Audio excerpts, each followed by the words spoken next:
Yeah, DB. Oh, just cleaning out the deadwood. Okay. Look, Mr. Cannell, I just can't afford to be without work right now, not even for a day. I've got a mother and 2 kid sisters. More good luck telegrams. Well, you know how it is. I've just got to keep on working, see? Sorry, sister. I was sent down here to clean house. I told you I can't use your column anymore. It's lavender and old lace. Send those other people in. I'll tell you what I'll do. I get $30 a week. I'll take 25, 20 if necessary. I'll do anything you say. It isn't the money. We're after circulation. What we need is fireworks. People are going to hit with sledgehammers. Start arguments. Oh, I can do that. I know this town inside out. Oh, give me a chance, All please. right, come in. Cashier's got your check. Who are these people? Gibbs, Frawley, Cunningham, Giles. Hey, you sister. Don't forget to get out your last column before you pick up your check.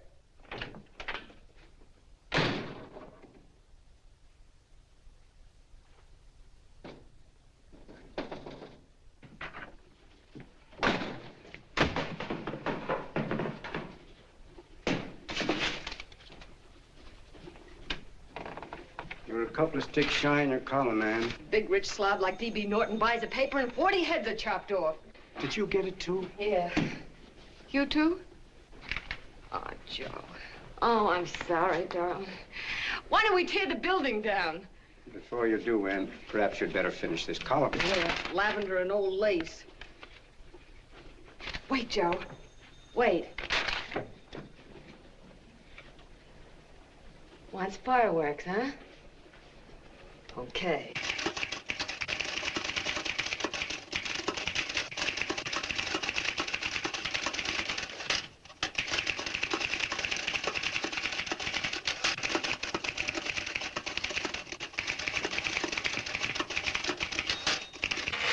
Here.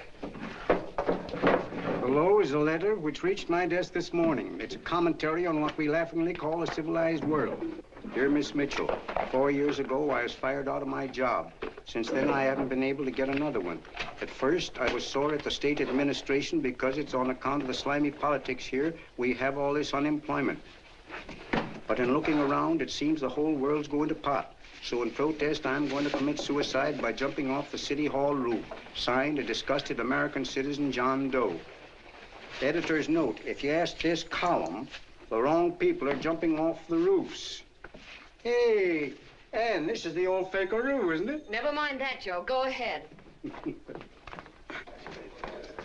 Sorry,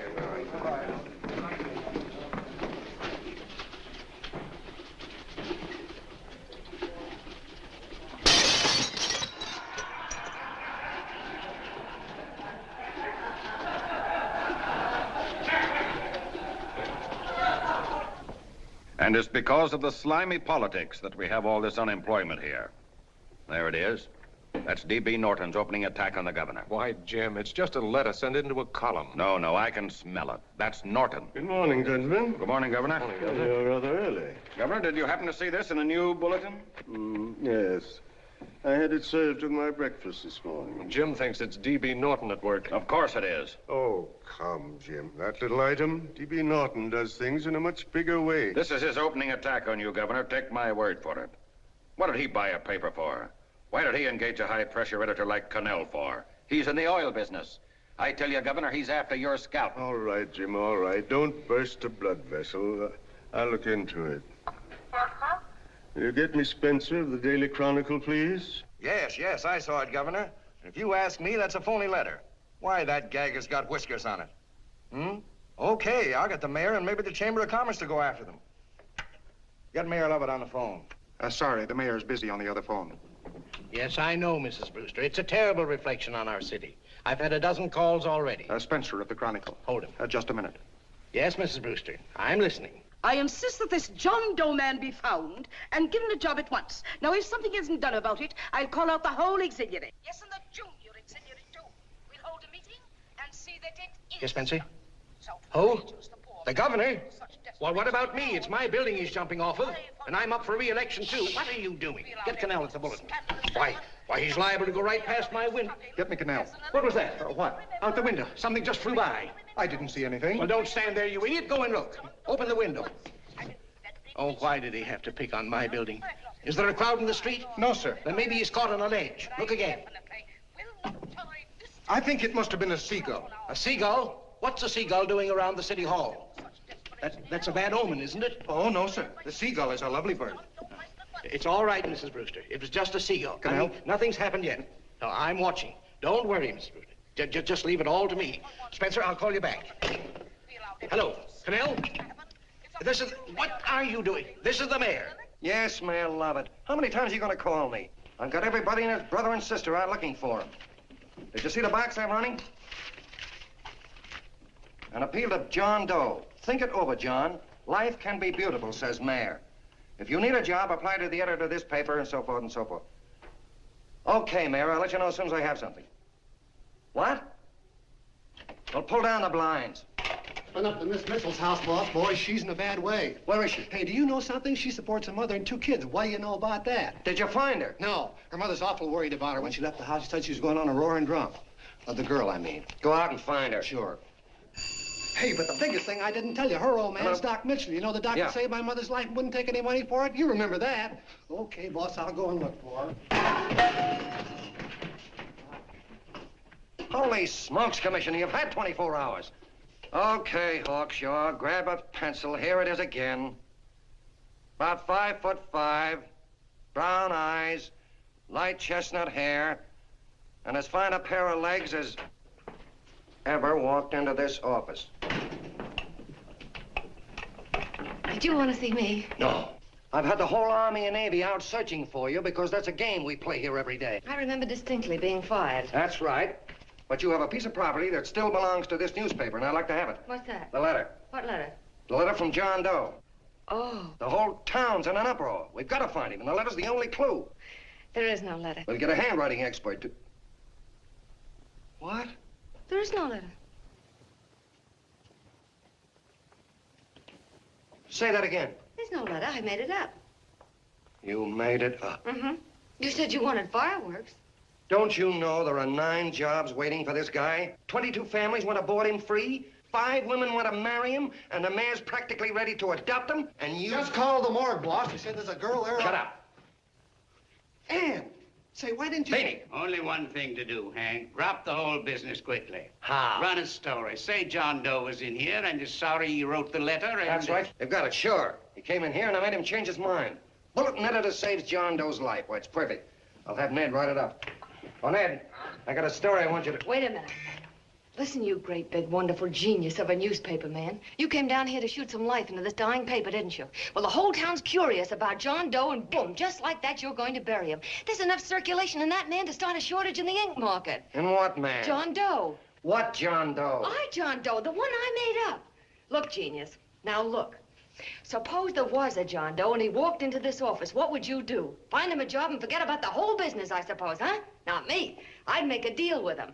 A deal? Sure, when you get hold of a stunt that sells papers, you don't drop it like a hot potato. Well, this is good for at least a couple of months. You know what I'd do? Between now and, let's say, Christmas when he's gonna jump, I'd run a daily on. Starting with his boyhood, his schooling, his first job. A wide-eyed youngster facing a chaotic world. The problem of the average man, of all the John Does in the world. Now, then comes the drama. He meets discouragement. He finds the world his feet of clay. His ideals crumble. So what does he do? He decides to commit suicide and protest against the state of civilization. He thinks of the river, but no. No, he has a better idea. The city hall. Why? Because he wants to attract attention. He wants to get a few things off his chest, and that's the only way he can get himself heard. So? So he writes me a letter, and I dig him up. He pours out his soul to me. And from now on, we quote, I protest by John Doe. He protests against all the evils in the world. The greed, the lust, the hate, the fear. All of man's inhumanity to man. Arguments will start. Should he commit suicide or should he not? People will write in pleading with him. But no, sir, John Doe will remain adamant. On Christmas Eve, hot or cold, he goes. See? Very pretty. Very pretty indeed, Miss Mitchell. But would you mind telling me who goes on Christmas Eve? John Doe. What John Doe? The one we hire for the job, you lunkhead. Wait a minute. Let me get this through this lame brain of mine. Are you suggesting we go out and hire someone to say he's going to commit suicide on Christmas Eve? Is that it? Well, you're catching on. Who, for instance? Anybody. Beanie'll do. Why, sure. Who, me? Jump off a... Oh, no, any time at Christmas. I'm superstitious.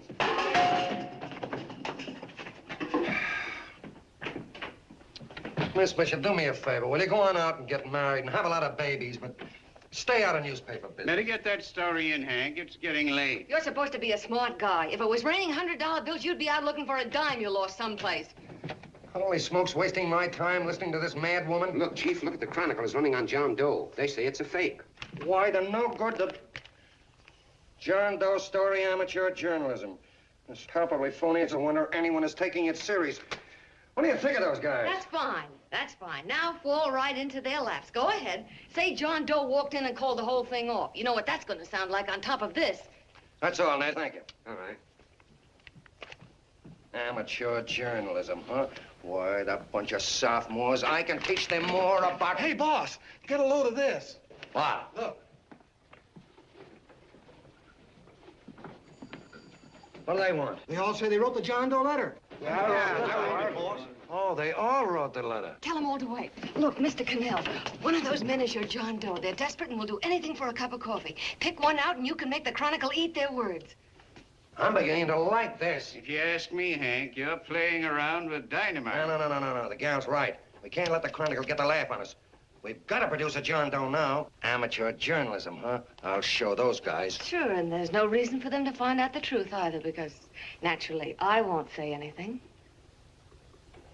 Okay, sister, you get your job back. Plus a bonus. What bonus? Or the bonus of $1,000 the Chronicle was going to pay me for this little document. You'll find it says that I, Ann Mitchell, hereby certify that the John Doe letter was created by me. I can read. Sorry. You think this is worth $1,000, do you? Oh, the Chronicle would consider it dirt cheap. Packs everything, including a gun. Okay, sister, you got yourself a deal. Now let's take a look at the candidates. The one we pick has got to be the typical average man. Typical American that can keep his mouth shut. Show me an American who can keep his mouth shut and I'll eat him. Okay, Beanie, bring him in one at a time.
Did you write that letter to Miss Mitchell? No, I didn't. What are you doing up here, then? Well, the paper says there were some jobs around loose. Thought there might be one left over. Had any schooling? Yeah, a little. What do you do when you work? I used to pitch. Baseball? Yeah, till the wing went bad. Where'd you play? Bush leagues, mostly. How about family? Got any family? No. Oh, just traveling through, huh? Yeah, me and a friend of mine. He's outside. Looks all right. It's perfect, a baseball player. What could be more American? I wish he had a family, though. Be less complicated without a family. Look at that face, it's wonderful. They'll believe him. Come on. What's your name? Willoughby. John Willoughby. Long John Willoughby, they called me in baseball. Would you like to make some money? Yeah, maybe.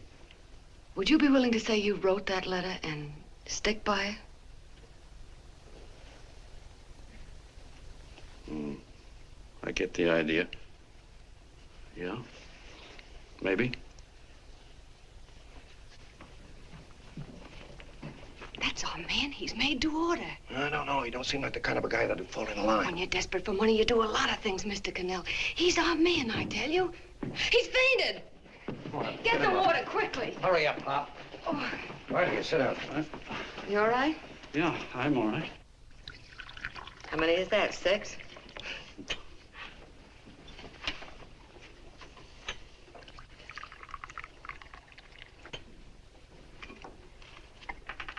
Pretty hungry, weren't you?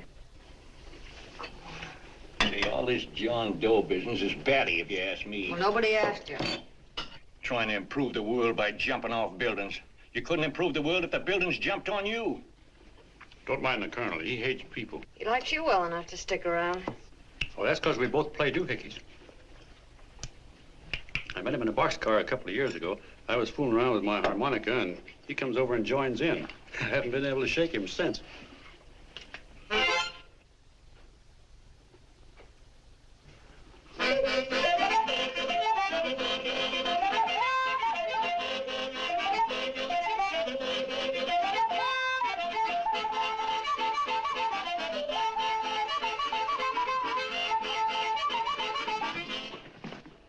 Here he is. No, you can't take pictures of him like that, eating a sandwich and with a beard. But he's going to jump off a building. Yes, but not because he's out of a job. That's not news. This man's going to jump as a matter of principle. Well, maybe you're right. We'll clean him up and put him in a hotel room under bodyguards. We'll make a mystery out of him. Did you speak to Mr. Norton? Thinks it's terrific. Says for us to go the limit. Wants us to build a bonfire under every big shot in the state. Oh, swell. Is that the contract? Yeah. What's he doing here? Friend of his. They play duets together. Duets? But can we trust him? Oh. I trust him. Oh, you trusted me. Well, that's fine. I suppose he trusts you, too. Oh, stop worrying. He's all right. Okay, but we don't want more than a couple of hundred people in on this thing. Now, the first thing I want is an exact copy of the John Doe letter in your own handwriting. I've got it already. Here. No, that's fine. Now, I want you to sign this agreement. It gives us an exclusive story under your name, day by day, from now until Christmas. On December 26th, you get one railroad ticket out of town. And the bulletin agrees to pay to have your arm fixed. That's what you want, isn't it? Yeah, but it's got to be by Bonesetter Brown. Okay, Bonesetter Brown goes. Here, sign it. Meanwhile, here's $50 spending money. That's fine. Beanie? Yes, boss. Take charge of him. Get him a suite at the Imperial and hire some bodyguards. Yeah, and some new clothes, Beanie. You think we better have him deloused? Yeah. Both of them? Yes, both of them, but don't let them out of your sight. Hey, Beanie, gray suit, huh? Yeah. Okay, fellas.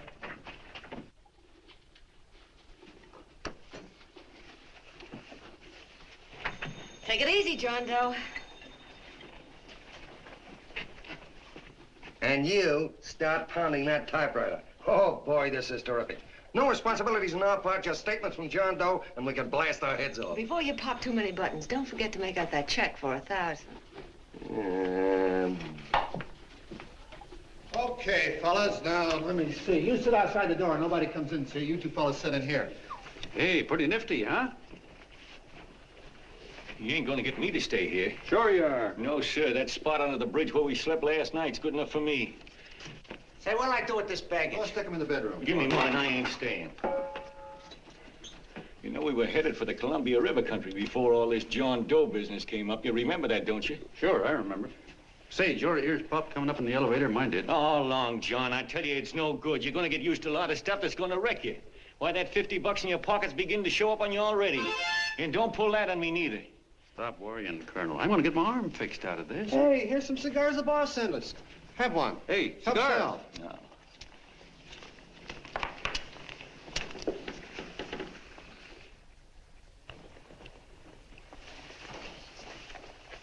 Say, I'll bet you even the major leaguers don't rate an outfit like this. Here, make yourself comfortable. Paper? I don't read no papers, and I don't listen to radios either. I know the world's been shaped by a drunken barber, and I don't have to read it. I've seen guys like you go under before. Guys that never had a worry. Then they got a hold of some dough and went goofy. The first thing that happens Hey, to a did you guy... get a load of the bedroom? No. The first thing that happens to a guy like that, he starts wanting to go into restaurants and sit down at a table and eat salads and cupcakes and tea. Boy, what that kind of food does to your system.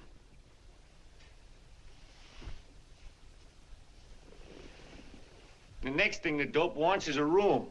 Yes, sir, a room with steam heat and curtains and rugs. And before you know it, he's all softened up and he can't sleep unless he has a bed. Hey, stop worrying, Colonel. $50 ain't gonna ruin me. I've seen plenty of fellas start out with $50 and wind up with a bank account. Hey, what's the matter with the bank account, anyway? And let me tell you, Long John, when you become a guy with a bank account, they got you. Yes, sir, they got you. Who's got him? The helots. Who? Hey, there's the City Hall tower I was supposed to jump off of. It's even higher than this. Who's got him? The helots. Woo! Hey, wait a minute! You're not supposed to jump till Christmas Eve. Do you want to get me in a jam? If it's going to get you in the jam, we'll do you a favor. I won't jump. And when they got you got no more chance than a road rabbit. Hey, who'd you say was going to get him? Say, is this one of those places where you ring if you want something? Yeah, just use the phone. Boy, I've always wanted to do this. Hey, Doc, look. Look, Doc. Give me that again, will you? Who's going to get him? The helots. Who are they? Listen, sucker, you ever been broke? Sure, mostly often. All right. You're walking along. Not a nickel in your jeans. You're free as the wind. Nobody bothers you. Hundreds of people pass you by in every line of business. Shoes, hats, automobiles, radios, furniture, everything. And they're all nice, lovable people. And they let you alone. Is that right? Then you get a hold of some dough, and what happens? All those nice, sweet, lovable people become helots. A lot of heels. They begin creeping up on you, trying to sell you something. They get long claws, and they get a stranglehold on you. And you squirm, and you duck, and you holler, and you try to push them away, but you haven't got a chance. They got you. First thing you know, you own things. A car, for instance. Now your whole life is messed up with a lot more stuff. You get license fees, and number plates, and gas, and oil, and taxes, and insurance, and identification cards, and letters, and bills, and flat tires, and dents, and traffic tickets, and motorcycle cops, and courtrooms, and lawyers, and fines, and 1,000,001 other things. And what happens? You're not the free and happy guy you used to be. You gotta have money to pay for all those things. So you go after what the other fellas got. And there you are. You're a helot yourself.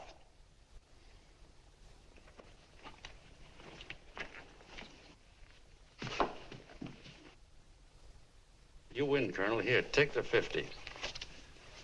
Go out and get rid of it. You bet I will, just as fast as I can. I'm gonna get some canned goods, a fishing rod, and the rest I'm gonna give away.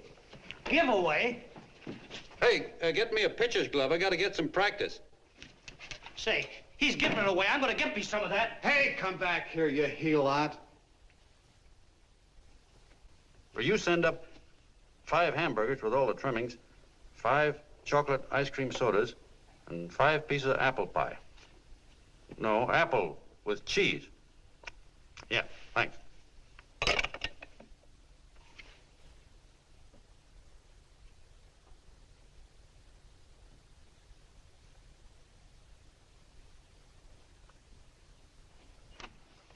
Hello there. Well, well. If it isn't the man about town. All set, Miss Anne. Oh, yes. Let's go. Let's see, we want some action in these pictures. Action? That's good. No. This man's going to jump off a roof. Oh. Here, wait a minute. Let me comb your hair. Sit down. Yeah, that's better.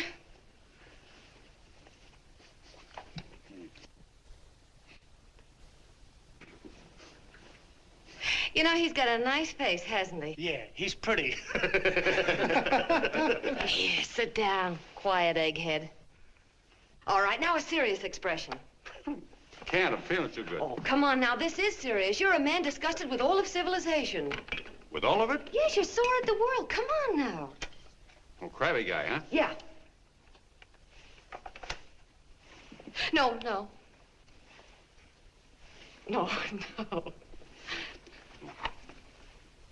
No, look. You don't have to smell the world. Well, all those guys in the picture Never mind those guys. All right, stand up. Now, let's see what you look like when you protest. Against what? Against anything. Just protest. You got me. Oh, look, I'm the umpire, and you just cut the heart of the plate with your fast one, and I called it a ball. What would you do? Oh, you did, huh? Yeah. Why can't you call him right, you boneheaded... Grab it, Eddie, grab it!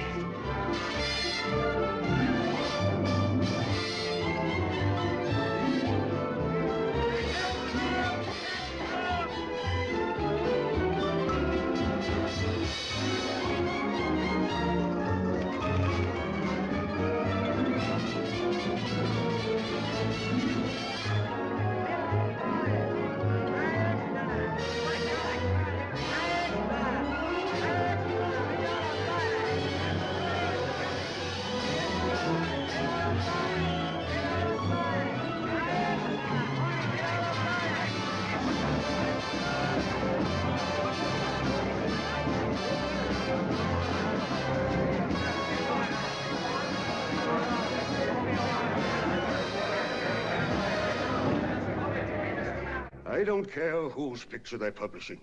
I still say that this John Doe person is a myth, and you can quote me on that. And I'm going to insist on his being produced for questioning.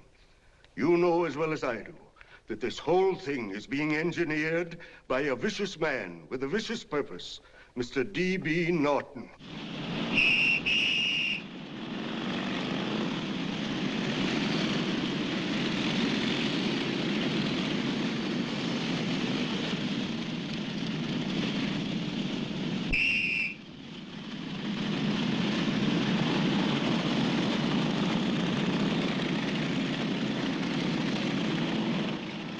And Miss Mitchell are at the house, sir. Oh, they are?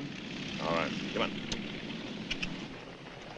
Personally, I think it's just plain stupidity to drop it. Now, you should see his fan mail, thousands. Why, it's going over like a house afire. What are you afraid of, Canal? It's doubled our circulation. Yeah, but it's got everybody sore. Ads are being pulled. The governor's starting a libel suit. What's more, they all know John Doe's a phony, and they insist on seeing Well, what about it? Let them see him. We'll go on one better. They can also hear him. You own a radio station, Mr. Norton. Why not put him on the air? Watch out for this damn DB. She'll drive you batty. Oh, Look, what? we can't let him get to this Bush League pitcher and start popping him. Good night. Now, tell him what that screwball might do. I walk in yesterday, here he is, standing on a table with a fishing pole, fly casting. Take my advice and get him out of town before this thing explodes in our faces. If you do, Mr. Norton, you're just as much of a dumb cluck as he is. Excuse me. No, you got yourself a meal ticket and you hate to Sure, let it's go. a meal ticket for me, I admit it, but it's also a windfall for somebody like Mr. Norton who's trying to crash national politics. That's what you bought the newspaper for, isn't it? You want to reach a lot of people, don't you? Well, put John Doe in the air and you can reach 130 million of them. He can say anything he wants and they'll listen to him. All right, we'll forget the governor and the mayor and all the small fry like that. This can arouse national interest. If he made a hit around here, he can do it every place else in the country. And you'll be pulling the strings, Mr. Norton. Go down to the office and arrange for some radio time. What, DB, you're not going to as fall... soon as possible. Okay. I just came in to get warm myself. Come on, let's go. Don't you go. I want to talk to you.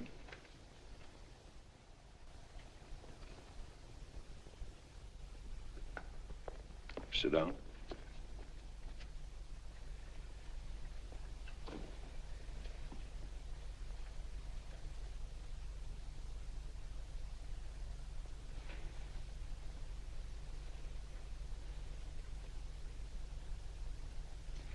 Hey, this John Doe idea was yours, huh?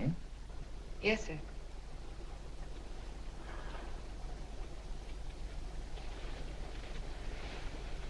How much money do you get? $30. $30. Well, what are you after? I mean, what do you want? A journalistic career? Money. Money? Well, I'm glad to hear somebody admit it. Do you suppose you could write a radio speech that would put that fellow over? Oh, I'm sure I can. Do it, and I'll give you $100 a week. $100? That's only the beginning. You play your cards right, and you'll never have to worry about money again. Oh, I knew it. Hello. Hello. Whenever there's a pretty woman around. This is my nephew, Ted Sheldon, Miss Mitchell. How do you do? How do you do? All right, Casanova, I'll give you a break. See that Miss Mitchell gets a car to take her home. Always reading my mind, aren't you? Thank you very much for everything.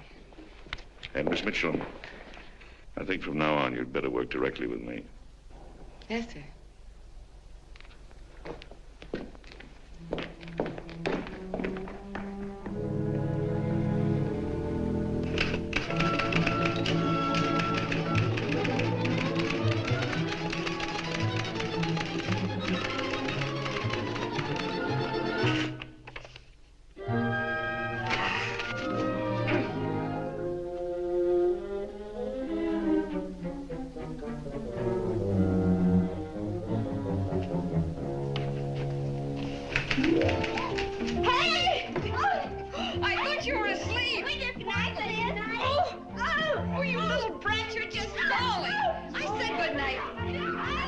Come, children. It's past your bedtime. Come on, quick, come on. Now, get Pooch off Stick there. your fork through me. I'm done. I'll never get this speech right. Oh, yes, you will, Ann, dear. You're very clever. Yeah, I know. What are you looking for? Your purse, I need $10. What for? I gave you 50 just the other day. Yes, I know, dear, but Mrs. Burke had her baby yesterday. 9 pounds. And there wasn't a thing in the house. And then the community chest lady came. And the 50's all gone, huh? Who's the 10 for? The Websters. The Websters. You remember those lovely people your father used to take care of. I thought I'd buy them some groceries. Oh, Anne, dear, it's a shame those... You're marvelous, Ma. You're just like Father used to be. Do you realize a couple of weeks ago we didn't have enough to eat ourselves? Well, yes, I know, dear, but these people are in such need. And we have plenty now. If you're thinking of that $1,000, forget it. It's practically all gone. We owed everybody in town. Now, you just got to stop giving all your money away. Oh, Anne, dear. Oh, I'm sorry, Ma. Oh, don't pay any attention to me. I guess I'm just upset about all this. Gee whiz, here I am with a great opportunity to get somewhere, to give us security for once in our lives, and I'm stuck. If I could put this over, your Mrs. Burke can have 6 babies. You mean this speech you're writing? Yeah, I don't know. I simply can't get it to gel. I created somebody who's going to give up his life for a principle. Hundreds of thousands of people are going to listen to him over the radio. And unless he says something that's sensational, it's just no good. Well, honey, of course, I don't know what kind of a speech you're trying to write, but judging from the samples I've read, I don't think anybody will listen. What? Darling, there's so many complaining political speeches. People are tired of hearing nothing but doom and despair on the radio. If you're going to have him say anything, why don't you let him say something simple and real, something with hope in it? If your father were alive, he'd know what to say. Oh, yeah. Father certainly would.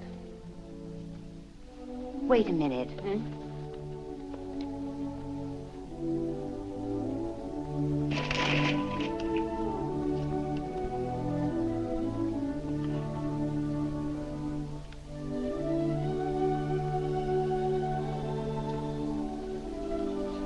That's your father's diary, Anne. Father's... I never knew he had a diary. There's enough in it for 100 speeches. Things people ought to hear nowadays. You'll be careful of it, won't you, dear? It's always helped to keep your father alive for me. You bet I will, Ma. Wait a minute. John Doe don't want to sign no autographs. Well, what does he do all day? What does he do all day? He's writing out his memories. Sorry, lady, you can't see Mr. Doe. He wants to be alone. No. No, he just sits around all day and commutes with himself.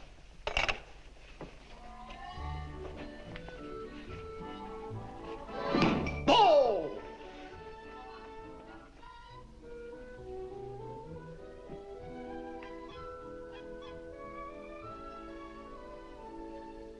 I don't know how you're going to stand it around here till after Christmas. I'll bet you ain't heard a train whistle in 2 weeks.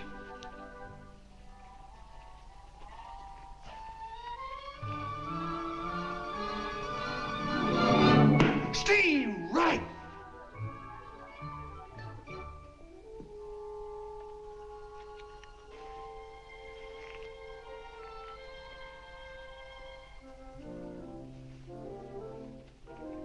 I know why you're hanging around.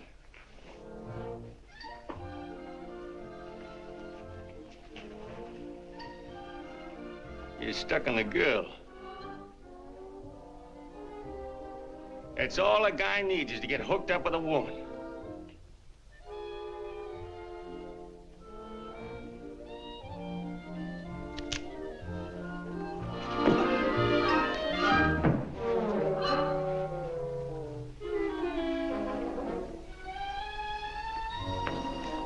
What was that, a single? First baseman dropped the ball. Butterfingers. Tough luck, pal.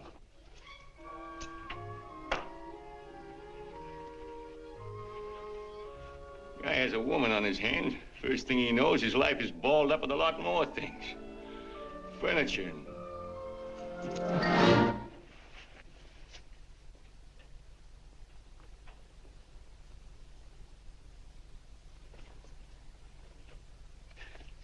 Did you get him? You're out. Swell. What's this, the end of the 8th? 9th.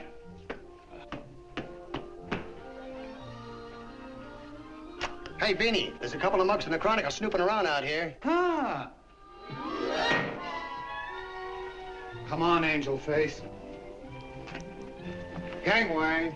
What's the score, Angel Face? 3-2, our favor. Gee, that's great.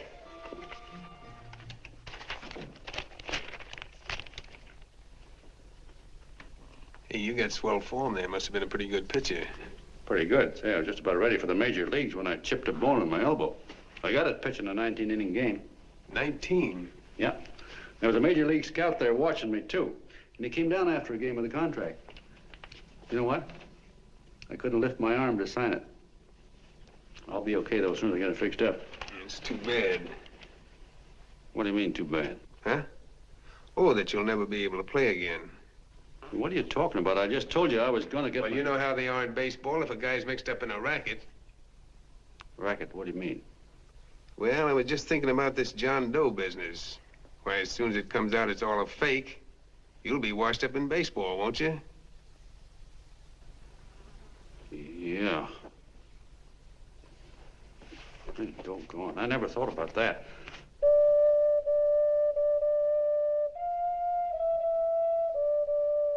Gosh. And another thing, what about all the kids in the country? The kids that idolize ball players. What are they gonna think about you? Yeah. Hey, Colonel. Did you hear that? I gotta figure some way out of this thing. Elevators are still running. I know one way you can do it. How?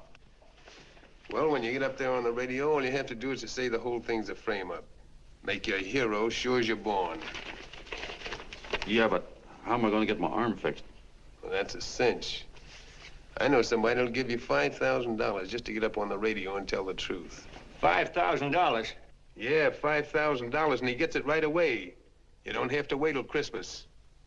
Look out, Long John. They're closing in on you. Say, who's putting up this dough? Fellow runs the Chronicle. Here's the speech you make, and it's all written out for you. $5,000. Holy mackerel, I can see the helots coming, the whole army of them. It's on the level.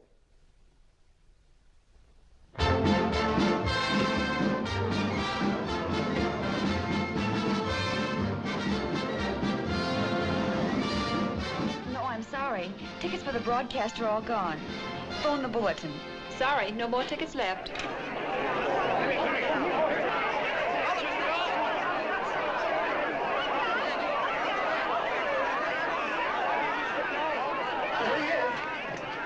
Hello, John. All set for the big night? Swell. Turn around. One moment. Now stand still. Hold it, Mr. Doe. Hold it. Big smile, Mr. Doe. That's swell. Okay, Petey, that's All right, all. Take stand him here. out. Come on, Now, look, John, here's the speech. It's in caps and double spaced. You won't have any trouble reading it. Not nervous, are you? No. Of course not. He wouldn't be. Who? John Doe, the one in there. Hey, don't let your knees rattle. It picks up on the mic. Oh, Beanie, you needn't be nervous, John. All you have to remember is to be sincere. Pick up that phone, Miss Mitchell. It's for you. Okay. Hello? Yes, Mother. Oh, thank you, darling. Oh, there he is, the poor dear man. Oh, good luck to you, Mr. Doe. We want you to know that we're all for you. The girls all decided that you're not to jump off any roof at all. Even if we have to go, we'll stop it. You got the speech I gave you? Yeah. Now, look. I'll give this money to the colonel just as soon as you get started. We'll have a car waiting at the side entrance for you. Okay. How'd you get in here? Huh? Oh, I just came in to wish him luck. Come on, out. Mother says good luck, too. John, when you read that speech, please believe every word of it. He's turned out to be a wonderful person, John. Who? John Doe, the one in the speech. Oh. You know something? I've actually fallen in love with him. All right, there he is, sister. Now, come on, plenty of both. What's the idea? No, that's too much. That's not so much. Come on. That's it. Oh, this is no time for cheap publicity, Mr. Cannell. Listen, if that guy lays an egg, I want to get something out of it. I'm getting a Jane Doe ready. Oh, come on. Here. Will you, fellas? Give me a All right, chance. I that's have to enough. raise just one more. Well, that's fine, honey. You go ahead. After you've been doing. You turn it, honey. Go ahead. How you doing? Oh. All right, Benny, bring him in. Holy smoke, a half a helot. There you are, boss, just like you ordered. Symbols of little people. Okay, get him up. All right, young fella. This is ridiculous, Mr. Cannell. Come on, give me a chance. The man's on the air. One shot. Oh, fellas, of course you can have all the pictures you want afterwards. No, come on, afterwards. You can have a... Come on, that's right. Afterwards, you can get all the pictures you want. Thank you very much. Come on, will you? Afterwards, that's right. Come on, Snooks, you better bail out. Okay, goodbye, Mr. Doe. Beanie. All right. Better get ready. 1 minute to go. Wow, 1 minute to go and the score is nothing to nothing. Now, please, John, you won't let me down, will you? Will you? Of course you won't. If you'll just think of yourself as the real John Doe. Listen, everything in that speech are things a certain man believed in. He was my father, John. And when he talked, people listened. And they listened to you, too. Funny. You know what my mother said the other night? She said to look into your eyes, that I'd see Father there. Hey, what do you say? Okay, we're coming. Come on. Now, listen, John, you're a pitcher. Now get in there and pitch. Good luck. Give him room, let him through. Come on.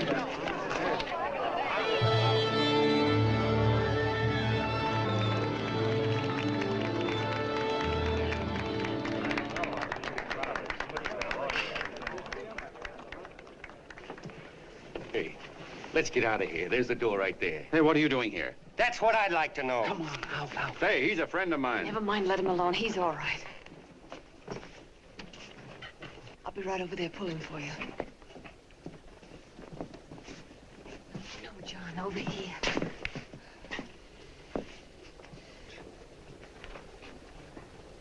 Stand by.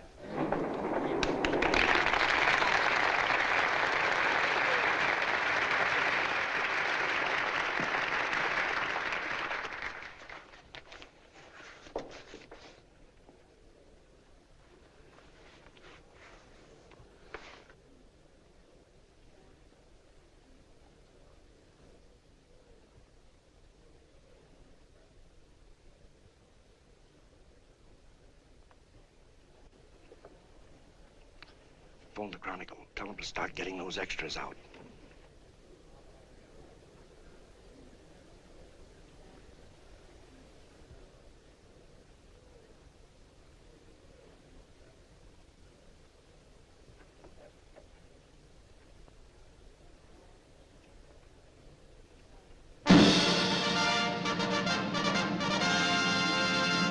And good evening, ladies and gentlemen. This is Kenneth Fry speaking for the New Bulletin.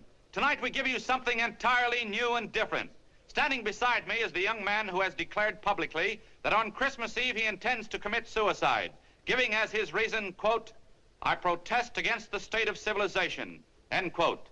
Ladies and gentlemen, the New Bulletin takes pleasure in presenting the man who is fast becoming the most talked of person in the whole country, John Doe.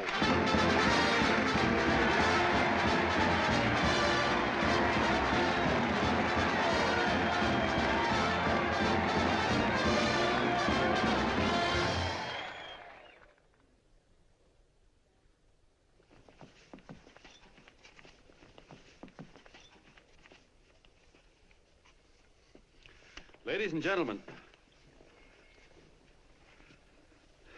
I am the man you all know as John Doe. I took that name because it seems to describe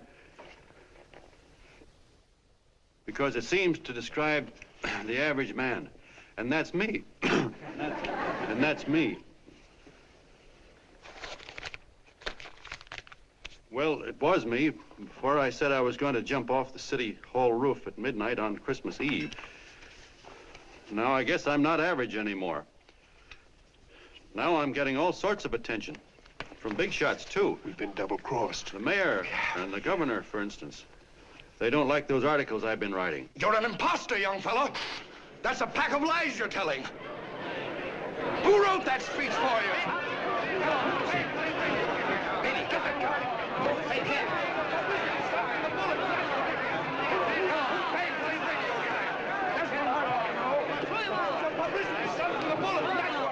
Spencer. Ladies and gentlemen, the disturbance you just heard was caused by someone in the audience who tried to heckle Mr. Doe. The speech will continue.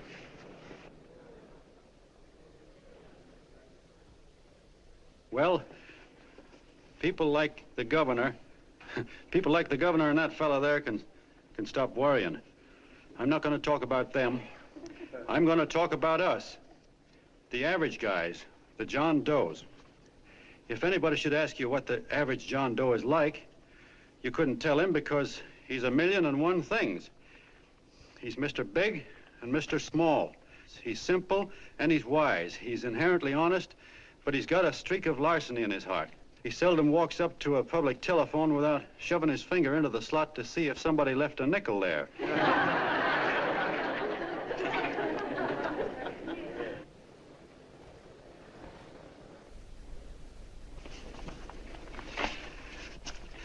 He's the man the ads are written for. He's the feller everybody sells things to. He's Joe Doe, the world's greatest stooge and the world's greatest strength.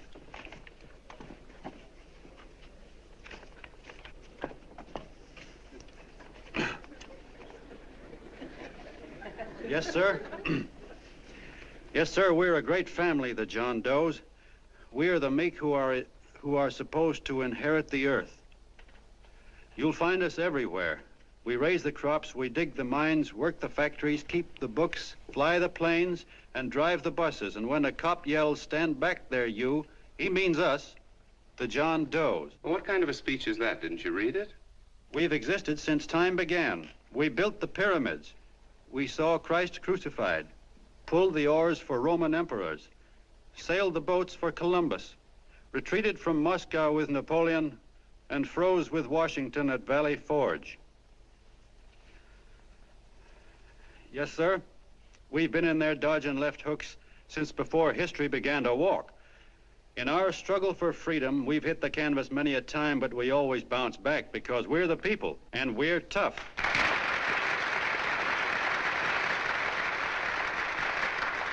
They've started a lot of talk about free people going soft, that we can't take it.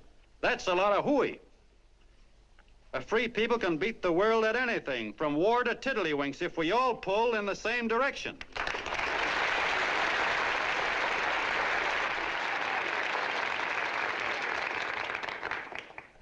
I know a lot of you are saying, "What can I do?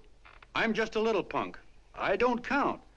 Well, you're dead wrong. The little punks have always counted, because in the long run, the character of a country is the sum total of the character of its little punks.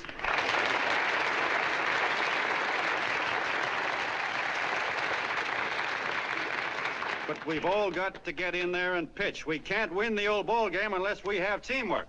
And that's where every John Doe comes in. It's up to him to get together with his teammate. And your teammate, my friends, is the guy next door to you. Your neighbor. He's a terribly important guy, that guy next door. You're going to need him, and he's going to need you, so look him up. If he's sick, call on him. If he's hungry, feed him.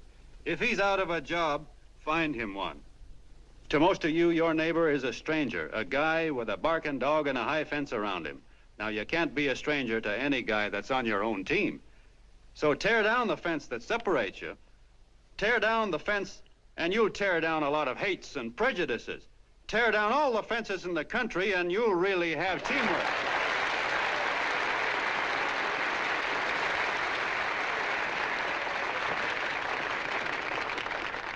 I know a lot of you are saying to yourselves, he's asking for a miracle to happen. He's expecting people to change all of a sudden. Well, you're wrong. It's no miracle. It's no miracle because I see it happen once every year, and so do you, at Christmas time. There's something swell about the spirit of Christmas, to see what it does to people, all kinds of people. Now, why can't that spirit, that same warm Christmas spirit, last the whole year round? Gosh, if it ever did, if each and every John Doe would make that spirit last 365 days out of the year, we'd develop such a strength, we'd create such a tidal wave of goodwill that no human force could stand against it.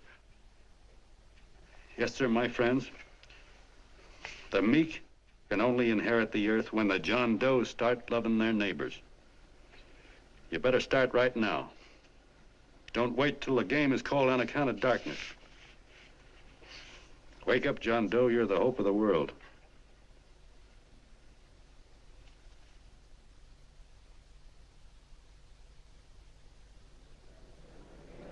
John, you were wonderful.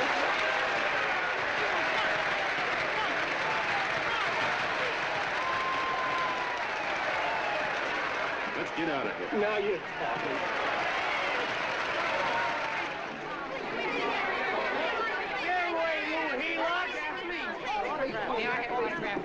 Please, hey!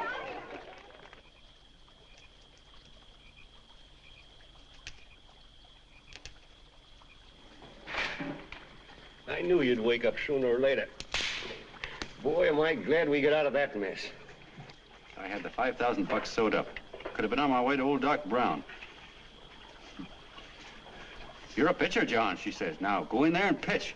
What a sucker. Yeah, she's a heel-lot just like the rest of them. It's lucky you got away from her. What was I doing up there making a speech anyway? Me, huh? Geez, the more I think about it, the more I could... Tear down all the fences. Why, if you tore one picket off of your neighbor's fence, he'd sue you. $5,000 had it right in my hand. What do you mean he ran away? Well, go after him, find him. That man is terrific.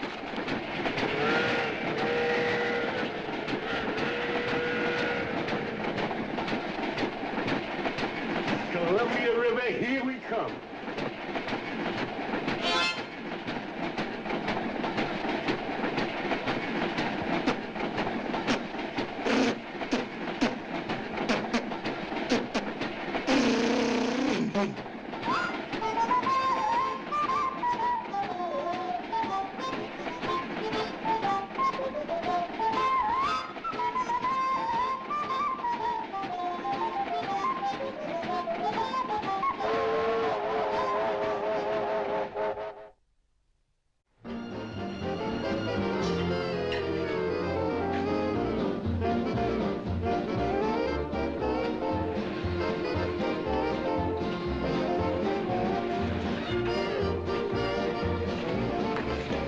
Jitterbugs.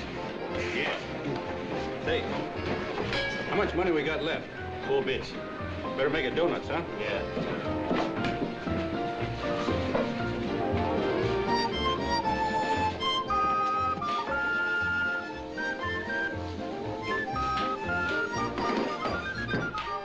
What'll it be, gents?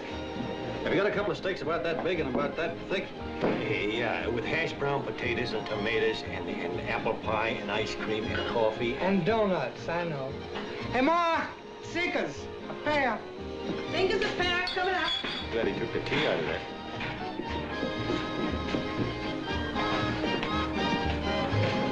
Hey, look. Join the John Doe Club. John Doe Club?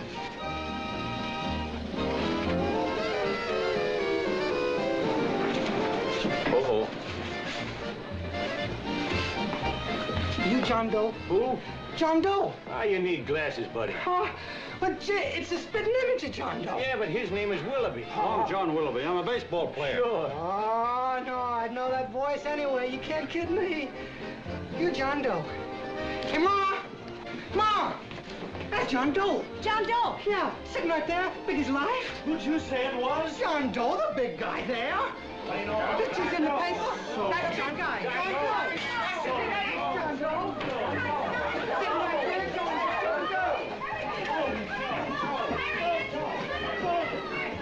Hey, operator, Dan's beanery. Look, call everybody in town. John Doe was just in my place. Yeah, he ordered donuts.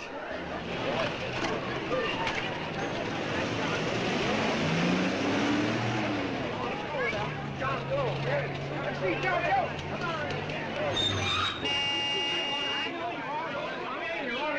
John Doe, we're all neighbors. And my office is packed like a sardine box. What does John Doe look like, Mr. Mayor? Oh, he's one of those great big outdoor type men. No, you can't see him. You didn't vote for me the last time. Shame on you. What are you doing there? Get off my front porch anyhow. Mr. Norton come yet? Oh, well, I wonder where he's at. What's keeping him? He should have been here 15 minutes ago. Oh, there he comes now. Now, everybody on your dignity. Don't do anything to disgrace us. A little town, but we got to show off. Better let me talk to him. All right, but present it to him as a great cause for the common man. Ah, here he comes. Now, give him room down there. Give him room, folks. Come on now. Come on, here they come. Here they come. Here's Mr. Norton. How do you do, Mr. Norton? I'm Mayor Hawkins. Here's Mr. Miles. Let me go, you darn fool. I'm the mayor. Mr. Norton. Mr. Norton.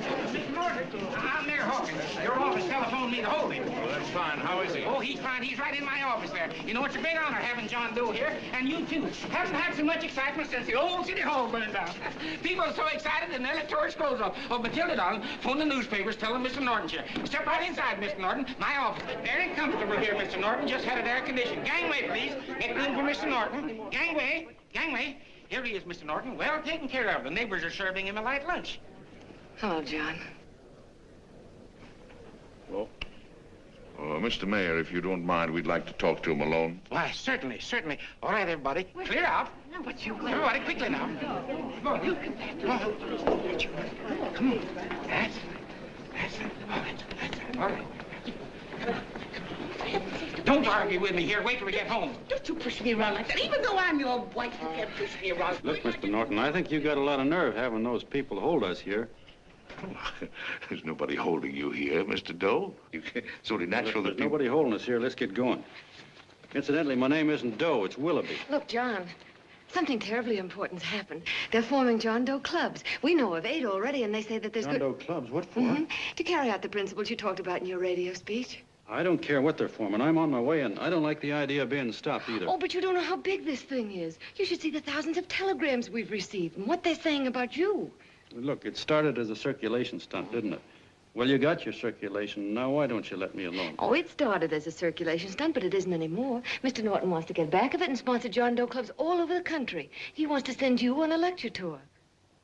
Me? Uh-huh. Well, certainly, with your ability to influence people, it might grow into a glorious movement. Say, let's get something straight here. I don't want any part of this thing. If you got an idea I'm going around lecturing to people, why, you're crazy. Baseball's my racket, and I'm sticking to it. Come on, Colonel, let's get out of here. John, please, please. I just got rid of one crowd. But please, Mr. Mayor, tell him the John Doe Club wants to talk to him. Let them in, Mr. Mayor. Let them come in. Okay, folks, but remember your manners. No stampeding. Walk slow, like you do when you come to pay your taxes.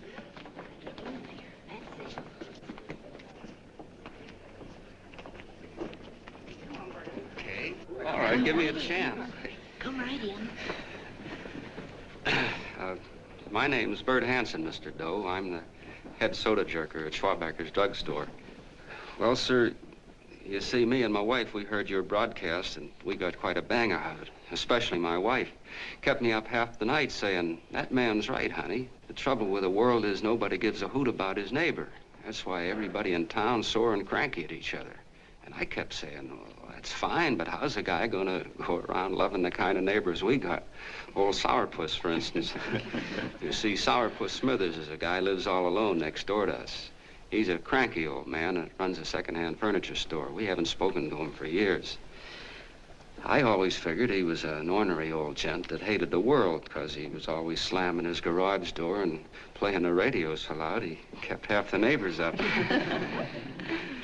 Well, anyway, the next morning I'm out watering the lawn and I look over and there's Sourpuss on the other side of the hedge straightening out a dent in his fender. And my wife yells to me out the window.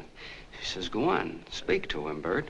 And I figured, well, heck, I can't lose anything, so I yelled over to him, good morning, Mr. Smithers. He went right on pounding his fender. Was I burned? So I turned around to give my wife a dirty look, and she said, louder, louder, he didn't hear you. So in a voice you could have heard in the next county, I yelled, good morning, Mr. Smithers. Well, sir, you could have knocked me over with a feather. Old Sourpuss turned around, surprised-like, and he put on a big smile, came over and took my hand like an old lodge brother, and he said, good morning, Hanson. I've been wanting to talk to you for years, only I thought you didn't like me. And then he started chatting away like a happy little kid, and he got so excited his eyes all... Well, Mr. Doe, before we got through, I found out Smithers is a swell egg, only he's pretty deaf, and that accounts for all the noises. And he says it's a shame how little we know about our neighbors. And then he got an idea. And he said, how's about inviting everybody someplace where we can all get together and know each other a little better? Well, I'm feeling so good by this time, I'm ripe for anything. So Smithers goes around the neighborhood inviting everybody to a meeting at the schoolhouse. And I tell everybody that comes in the store, including Mr. Schwabacker, my boss. I'm talking too much.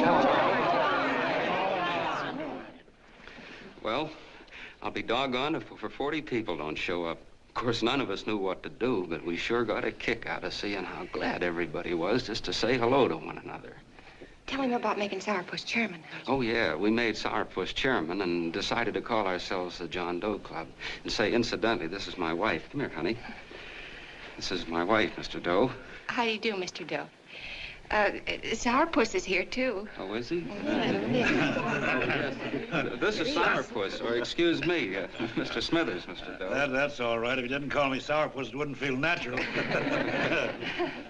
Well, anyway, I guess nearly everybody in the neighborhood came except the Delaney's. The Delaney's live in a big house with an iron fence around it, and they always keep their blinds drawn. And we always figured that he was just an old miser that sat back counting his money, so why bother about inviting him? Until Grimes, the milkman, spoke up and he said, say, you've got the Delaney's all wrong. And then he tells us about how they canceled their milk last week and how when he found a note in the bottle, he got kind of curious-like and he sort of peeked in under the blinds and found the house was empty. If you ask me, he says, they're starving. Old man Delaney has been bringing his furniture over to my place at night, one piece at a time, and selling it. Yeah. And, well, sir, a half dozen of us ran over there to fetch him, and we brought him to the meeting. And what a reception they got. Why, everybody shook hands with him and made a fuss over them, and, well, finally, Mr. and Mrs. Delaney just sat right down and cried. And then we started to find out about a lot of other people. Yeah, sure. Well, you know Grubel, for instance. Grubel's here. See?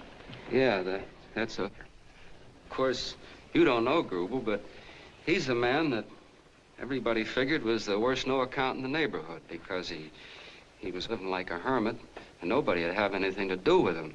That isn't little Murphy. The postman told us the truth. Why, Grubel, he says, he lives out of garbage cans because he won't take charity, because it'd ruin his self-respect, he says. Just like you said on the radio, Mr. Doe. Well, sir, about a dozen families got together and gave Grubel a job watering their lawns. Isn't that wonderful? And then we found jobs for 6 other people, and they've all gone off for leave. Yeah, and my boss, Mr. Schwabecker, made a job in his warehouse for old man Delaney. And he gave you that $5 raise. Yeah, wasn't that swell? Why, Bert, I feel slighted. I'd like to join, but nobody asked me. I'm sorry, Mayor, but we voted that no politician could join. Just the John Does of the neighborhood, because you know how politicians are. Well, the reason we wanted to tell you this, Mr. Doe, was just to give you an idea of what you started. And from where I'm sitting, I don't see any sense in you jumping off any building. No. Well, thank you for listening. Goodbye, Mr. Doe. You're a wonderful man, and it strikes me you can be mighty useful walking around for a while. Hey, goodbye, Mr. Doe. Goodbye, Mr. Doe.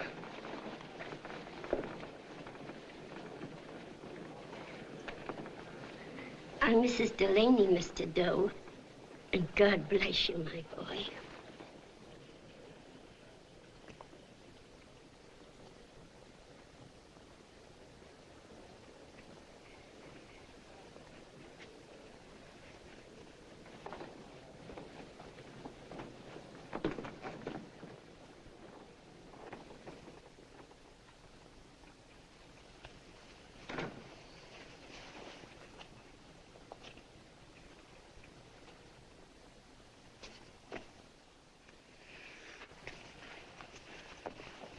Gee whiz, I'm all mixed up.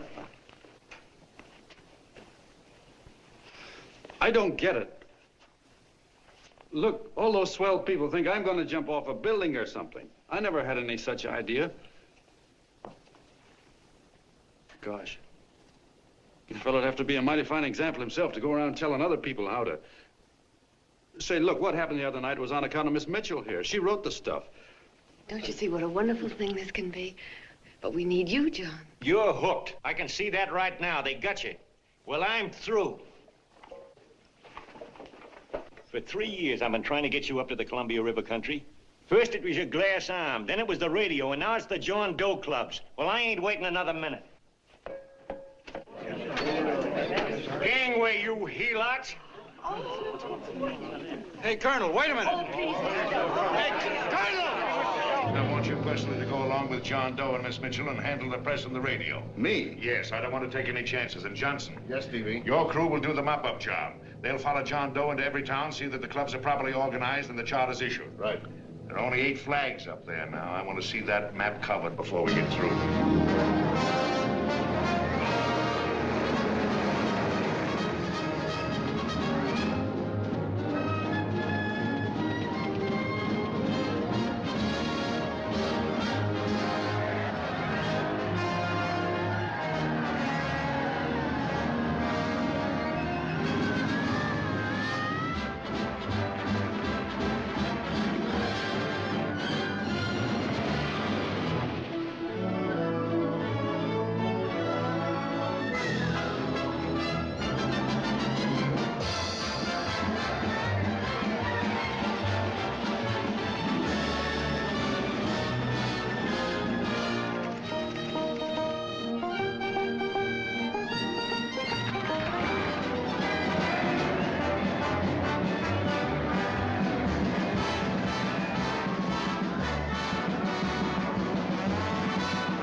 fire. If they made demands, I'd understand it. But the John Does ask for nothing. People are going off relief. If this keeps up, I'll be out of a job. As soon as it gets strong enough, we'll find out what John Doe wants. 30 every Thursday, 60 at 60. Who knows what? I'm sorry, boss. They just won't let anybody talk politics to them. It's crazy. We've got to get to them. They represent millions of voters.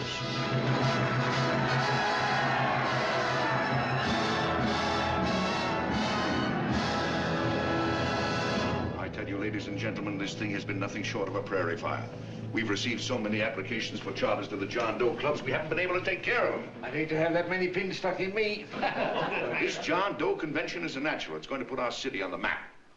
Why, over 2,400 John Doe clubs are sending delegates. Can you imagine that? You, Mr. Mayor, will be the official host. You will make the arrangements for decorating the city, parades, and a reception for John Doe when he gets home.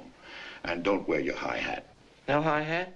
No high hat. And from you, Cannell, I want a special John Doe edition every day until the convention is over. And now, if you will, please step into the outer office and look your prettiest because there are photographers there to take pictures of this committee. Don't worry, D.B. Everything will be taken care of. Isn't it all too wonderful? Gather down here in a nice group now. Get a nice picture of you.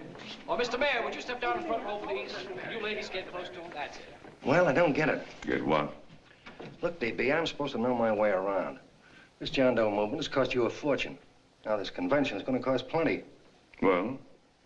Well, I'm stuck with 2 and 2, and I'm a sucker if I can make 4 out of it. Where do you come in? You'll have the satisfaction of knowing that my money has been spent for a worthy cause. I see. I better stick to running the paper, huh? I think maybe you better had. And Cannell, I'd like to have the John Doe contract, all the receipts for the money we advanced him, and the letter Miss Mitchell wrote, for which I gave her $1,000. Yes, sure. Well, we leave for the airport. Half an hour. Is that Johnny boy's room? Better hustle him up. He'll be ready on time. He's packing. Ah, good. Did you see his picture on the cover of Time? Yeah. I gotta give you credit, Annie girl. I've handled a good many big promotions in my time. Everything from a World's Fair to a channel swimmer. But this one has certainly got me spinning. And now a John Doe convention. Wow. Say, if you could only get him to jump off the City Hall roof on Christmas Eve, I'd guarantee you 500,000 people there. Charlie. Hmm? What do you make of him? Oh, Johnny boy? Well, I don't know what angle you want, but I'll give it to you quick. Number 1, he's got great yokel appeal, but he's a nice guy. Number 2, he's beginning to believe he really wrote that original suicide letter that you made up. Number 3, he thinks that you're Joan of Arc or something. Yeah, I know. Number 4, well, you know what number 4 is. He's nuts about you. Yeah, it's running out of his ears. You left out number 5. We're all heels, me especially.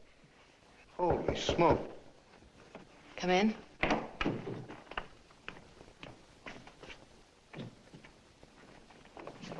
Small pack. Good, I'll go and get Beanie Boy. Okay, Charlie boy.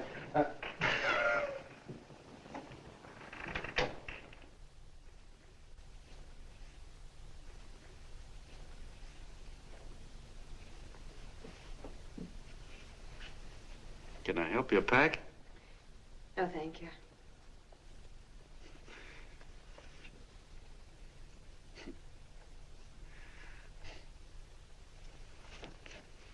Do you care if I sit down out here? No.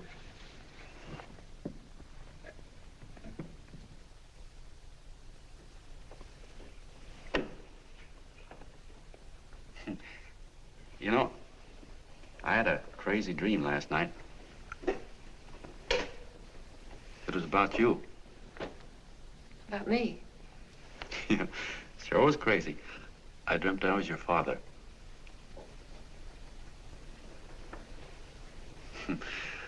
There was something I was trying to stop you from doing. So I got up out of bed and I walked right through the wall here, right straight into your room. You know how dreams are. And there you were in bed.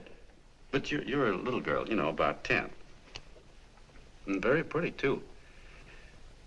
So I shook you, and the moment you opened your eyes, you hopped out of bed and started running like the devil in your nightgown. You ran right out the window there, and you ran out over the tops of buildings and roofs and everything for miles. And I was chasing you.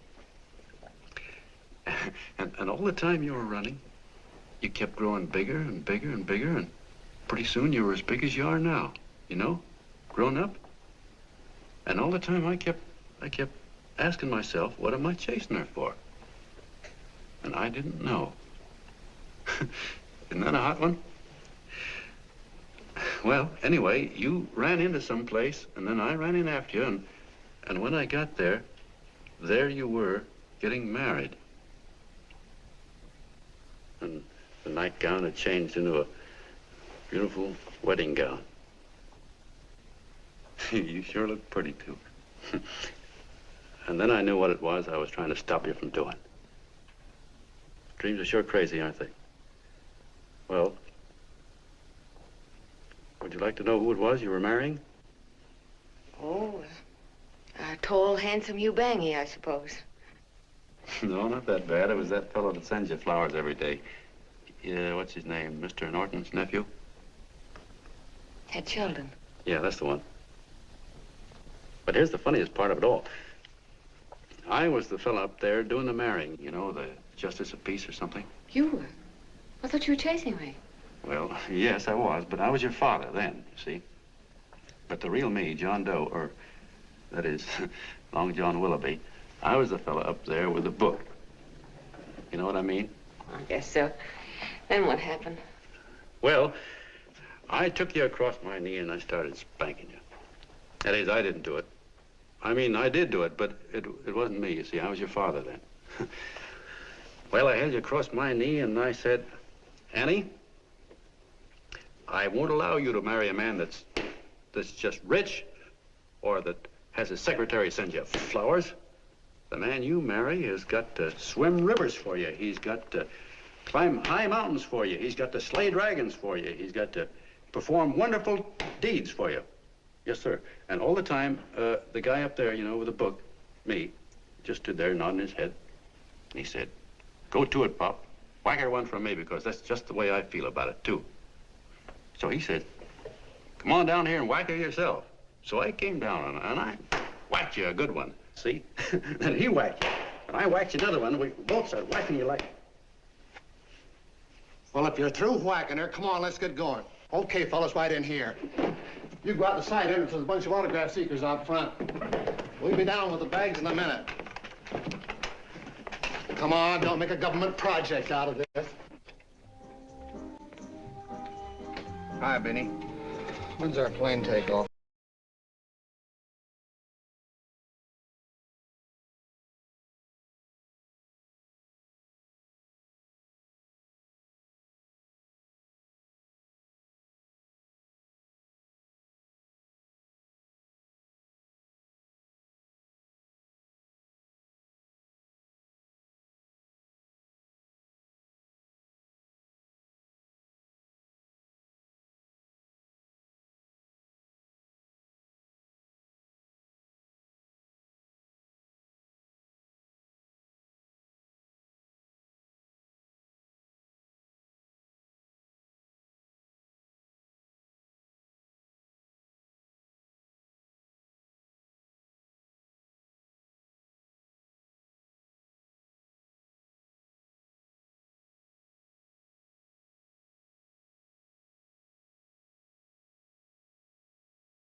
All aboard, folks. That's what I said, it's fine. Yes, yeah, that's true. Oh, somebody else sitting here? No, that's your seat. And this is your coat. Mine? A little token of appreciation. Oh. Oh, it's beautiful, D.B. Well, I don't quite know what to say. Well, don't say anything at all. Just sit down. Oh. Go ahead, open it. Oh.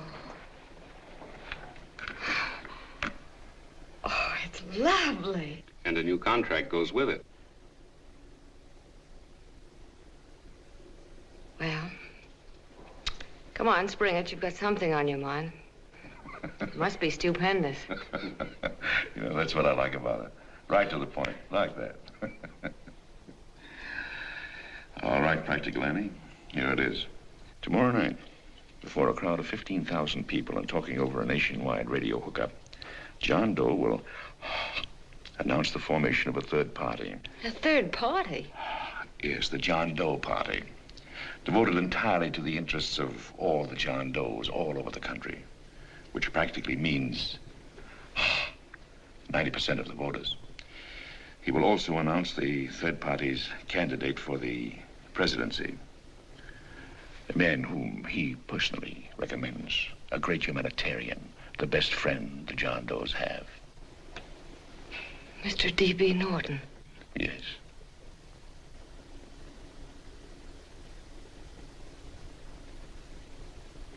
Wow.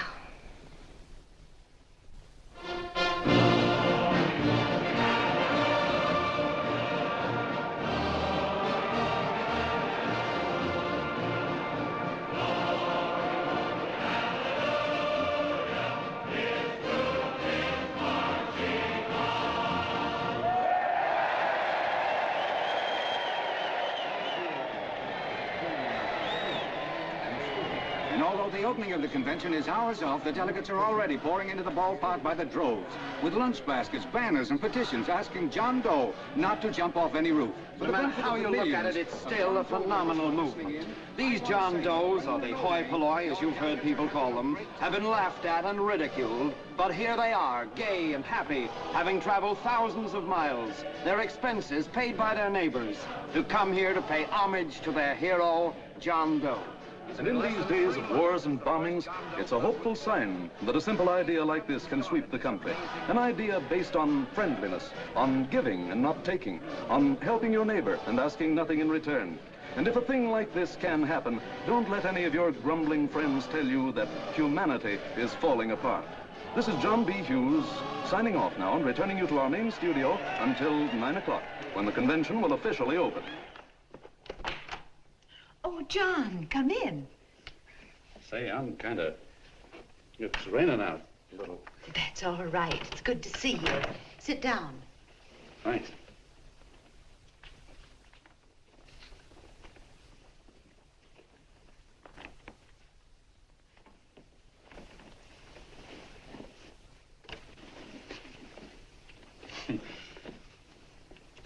It's for Anne. Oh, how nice. Thank you very much. Flowers. I'm terribly sorry she isn't here. She isn't? No, she just left. I'm surprised you didn't run into her. She went over to Mr. Norton's house. Oh. Did you want to see her about something important? Yeah, well, no, it'll wait. Say, he's a nice man, isn't he? Mr. Norton, I mean. He's done an awful lot for the...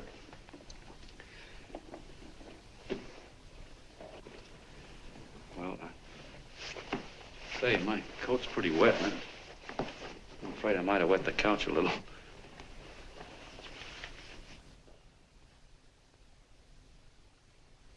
Well, I guess I'll see her at the convention later. Yes, of course. I'll see that she gets the flowers. Thanks. Good night, Mrs. Mitchell. Good night, John.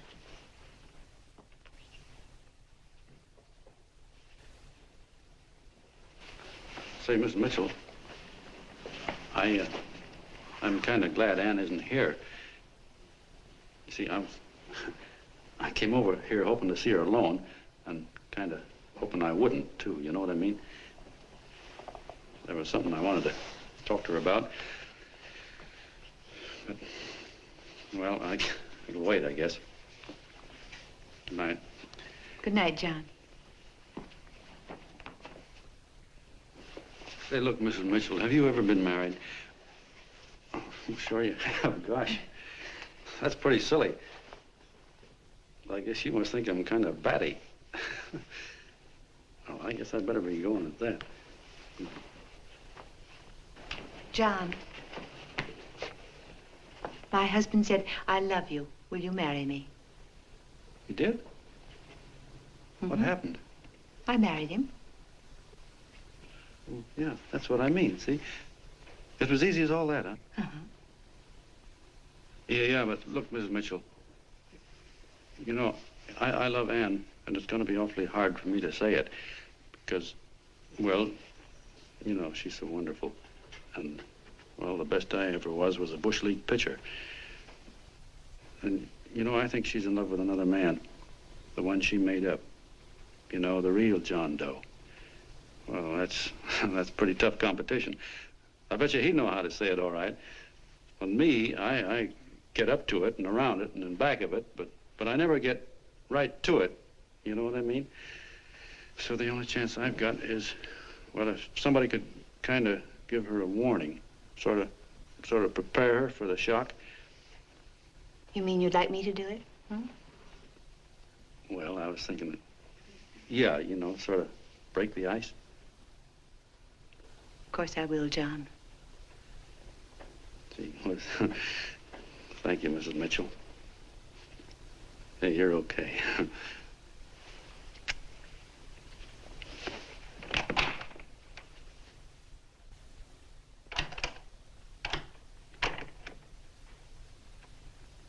This John Doe meeting is going to be one of the biggest things that ever happened. Why, they're coming from all over. Trains, boxcars, wagons. Look out! Hello, bodyguards. Hey, had your dinner yet? Not yet. Oh, that's all right. Well, look, no, go ahead and have your dinner. Wait a minute, John.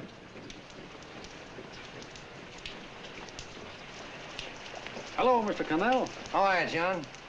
John, I want to have a little talk with you. What's the matter? Are you falling? Come here. Hey, boss. Oh, quiet. Say, tell me something. Did you read the speech you're going to make tonight? No, I never read the speeches before I make them. I get more of a kick out of it that way. Uh-huh. It's just exactly what I thought. Beanie, go on down to the office, tell Pop to give you the speech. There's a copy on my desk. Gee whiz, boss, you know Mr. Norton told me not to leave him, not even for a minute. Go on. We'll be at Jim's bar up the street. You're a nice guy, John. I like you. You're gentle. I always like gentle people. Me, I'm hard. Hard and tough. I got no use for hard people. Gotta be gentle to suit me. Like you, for instance.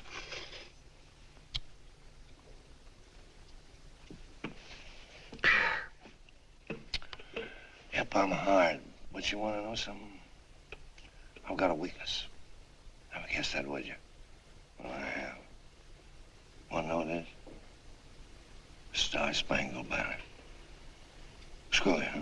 Well, maybe it is, but play the Star-Spangled Banner. I'm a sucker for it. Always gets me right here. Know what I mean? Yeah, it gets me right back here. Oh, back there, huh? Well, every man to his own taste. You weren't old enough. You weren't old enough for the World War, were you, Jim? No, of course not. No, you must have been just kidding. I was just ripe and raring to go. You know what my old man did when I joined up? He joined up, too. Got to be a sergeant. And here's a kick for you. We were in the same outfit. Funny, huh? Hmm?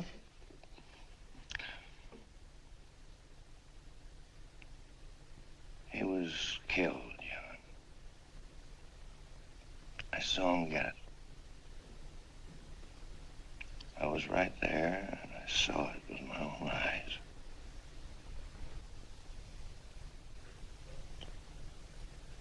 Me, I came out without a scratch. That is, excepting my ulcers.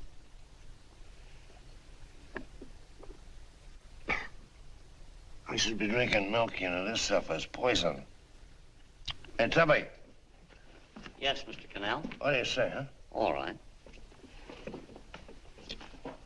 Yep, I'm a sucker for this country. I'm a sucker for the Star-Spangled Banner, and I'm a sucker for this country. I like what we got here. I like it. A guy can say what he wants and do what he wants without having a bayonet shoved through his belly. And that's all right, isn't it? You betcha. Yeah. Well, we don't want anybody coming around changing it, do we? No, sir. No, sir. And when they do, I get mad. I get boiling mad. And right now, John, I'm sizzling. I get mad for a lot of other guys besides myself. I get mad for a guy named Washington, and a guy named Jefferson, and Lincoln. Lighthouses, John. Lighthouses in a foggy world. You know what I mean? Yeah, you bet. Listen, pal. This fifth column stuff is pretty rotten, isn't it? Yeah, it certainly is. And you'd feel like an awful sucker if you found yourself marching right in the middle of it, wouldn't you? You. Of course, you wouldn't know it because you're gentle. But that's what you're doing. You're mixed up with a skunk, my boy. A no-good, dangerous skunk. Say, you're not talking about Mr. Norton, are you? I'm not talking about his grandfather's pet poodle. You must be wrong, Mr. Cannell. Because he's been marvelous about the John Doe clubs. Yeah? Say, you're sold on this John Doe idea, aren't you? Sure. Sure. I don't blame you. So am I. It's a beautiful miracle. A miracle that can only happen right here in the good old USA. And I think it's terrific. What do you think of that? Me, hard-boiled Cannell, and I think it's plenty terrific. All right. Now, supposing a certain unmentionable worm whose initials are DB was trying to use that to shove his way into the White House so he could put the screws on, so he could turn out the lights in those lighthouses. What would you say about that, huh? Nobody's going to do that, Mr. Cannell. They can't use the John Doe clubs for politics. That's the main idea. Is that so? Then what's a big political boss like Hammer doing in town? And a labor leader like Bennett? And a lot of other big shots are up at DB's house right now. Wolves, John. Wolves. Waiting to cut up the John Does. Wait till you get a gander at the speech you're going to make tonight. You're all wet. Miss Mitchell writes those speeches. Nobody can make her write that kind of stuff. They can't, huh? Who do you think writes them? My Aunt Emma? I know she writes them. And gets a big bonus for doing them, too. A mink coat and a diamond bracelet. Don't write them. Why, that gold-grabbing dame would double-cross her own mother for a handful of Chinese yams. Shut up. If you weren't drunk, I'd... Hey, boss. Here's the speech, boss. Hey. Go on and read it, John, and then start sucking. Hey, wait a minute, Mr. Doe. Tubby? Yes, sir. Better bring me a glass of milk. I'm smoking too much. Yes, Charlie? Got everything all set? Fine. John Doe been taken care of? Good. How many people do you think will be there? 15,000? Oh, my, that's fine. Now, listen, Charlie. As soon as John Doe stops talking about me, I want you to start that demonstration.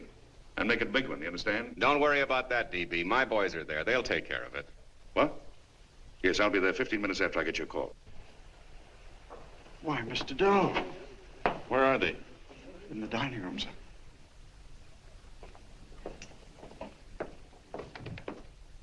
Now, gentlemen, I think we're about ready to throw that great big bombshell. Yeah, well, it's about time. Even a conservative estimate shows that we can count on anywhere between 10 and 20 million John Doe votes. Now, add to that the labor vote that Mr. Bennett will throw in, and the votes controlled by Mr. Hammett and the rest of you gentlemen in your own territories, and nothing can stop us. As I said before, I'm with you, providing you can guarantee the John Doe vote. Don't worry about that. You can count on me on one condition. Little Bennett's got to be taken care of. Didn't I tell you that everybody in this room would be taken care of? My agreement with you gentlemen stands. I'm with you, DB, but I still think it's a very daring thing we're attempting. These are daring times, Mr. Barrington. We're coming to a new order of things. There's too much talk been going on in this country. Too many concessions have been made. What the American people need is an iron hand. You're right. That's true. You're quite right, E.B. Discipline. Right. And now, may I offer a little toast to Miss Ann Mitchell, the brilliant and beautiful lady who is responsible for all this. Miss Mr. Norton, I'd like to talk to you alone for a minute. Oh, Miss Mitchell has something to say to us. That's fine.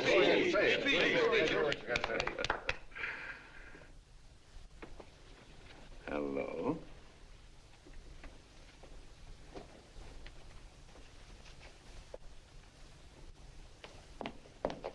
John, I'm so glad to see you. I was terribly worried. Did you write this? Yes, I did, John, but I had no idea what was going on. You didn't? No. That's a swell bracelet you're wearing. John, why aren't you at the convention?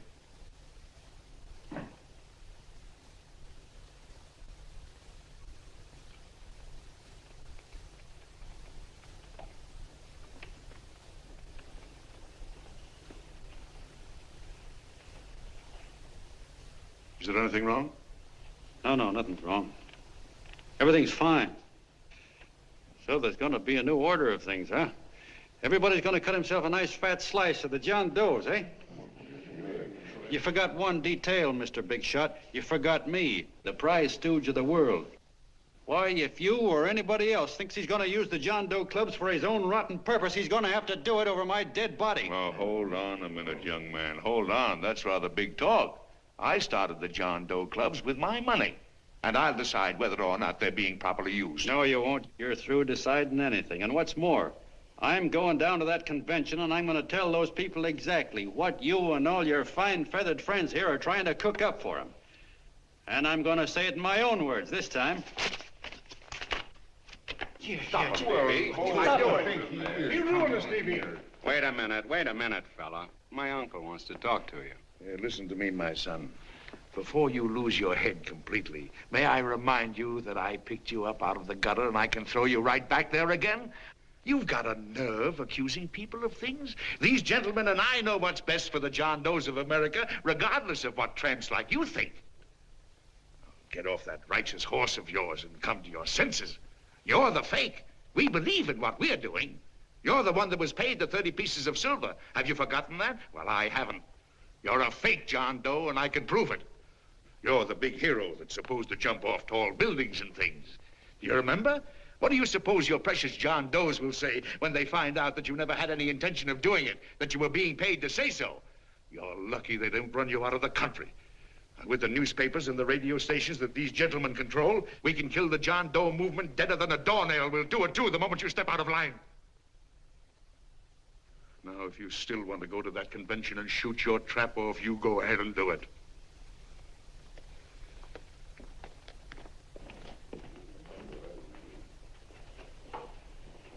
You mean to tell me you'd try to kill the John Doe movement if you can't use it to get what you want? You bet your bottom dollar we would.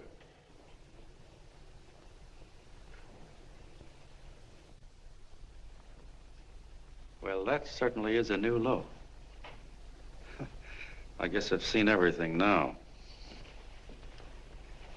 You sit there back of your big cigars and think of deliberately killing an idea that's made millions of people a little bit happier. An idea that's brought thousands of them here from all over the country, by bus and by freight and jalopies and on foot, so they could pass on to each other their own simple little experiences. Why, look, I'm just a mug and I know it, but I'm beginning to understand a lot of things. Why, your type's as old as history. If you can't lay your dirty fingers on a decent idea and twist it and squeeze it and stuff it into your own pocket, you slap it down. Like dogs, if you can't eat something, you bury it. Why, this is the one worthwhile thing that's come along. People are finally finding out that the guy next door isn't a bad egg. That's simple, isn't it? And yet a thing like that's got a chance of spreading till it touches every last doggone human being in the world, and you talk about killing it. Why, when this fire dies down, what's going to be left? More misery, more hunger, and more hate. And what's to prevent that from starting all over again? Nobody knows the answer to that one, and certainly not you with those slimy, bollixed-up theories you got. The John Doe idea may be the answer, though. It may be the one thing capable of saving this cockeyed world. Yet you sit back there on your fat hulks and tell me you'll kill it if you can't use it. Well, you go ahead and try. You couldn't do it in a million years with all your radio stations and all your power. Because it's bigger than whether I'm a fake. It's bigger than your ambitions, and it's bigger than all the bracelets and fur coats in the world. You bet it is, John. And that's exactly what I'm going down there to tell those people. A minute, you ungrateful rat. My uncle's been too good. Getting away. Give me the bullet. John!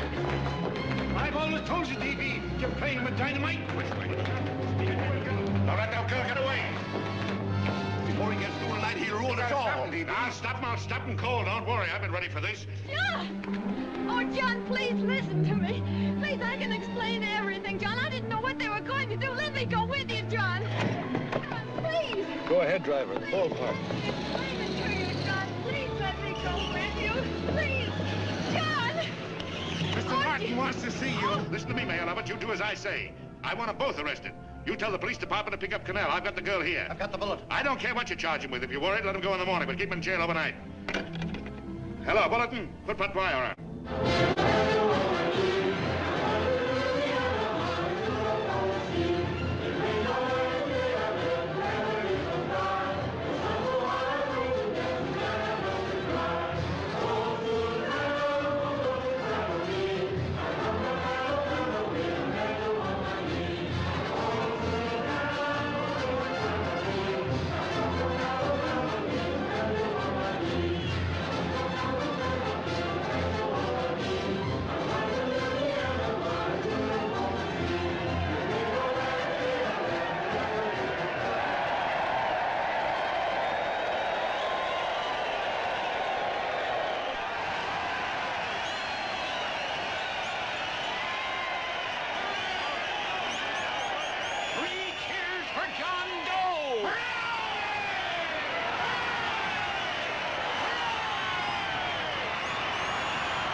Gentlemen, one moment, John.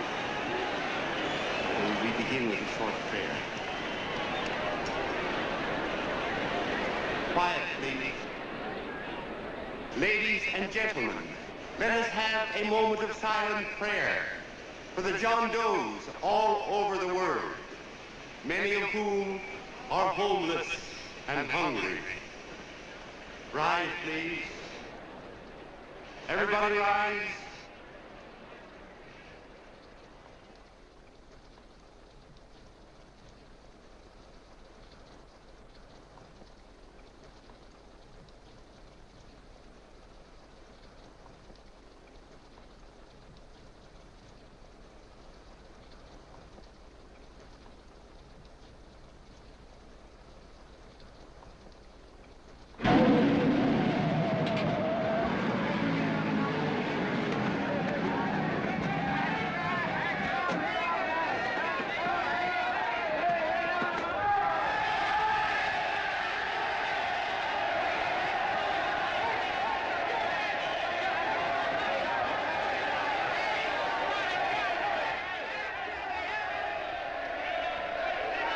Newsboys. Hundreds of yelling newsboys are swarming into the park like locusts. They're yelling John Doe's a fake. Fake.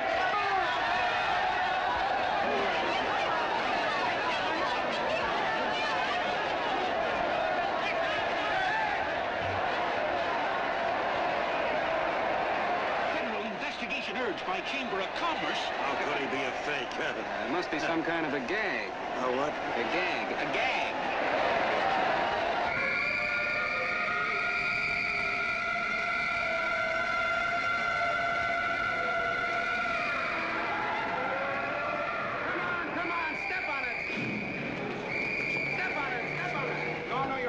now, so let's get going. Wait for the paper. Hey, miss, will you autograph my balloon? Sure.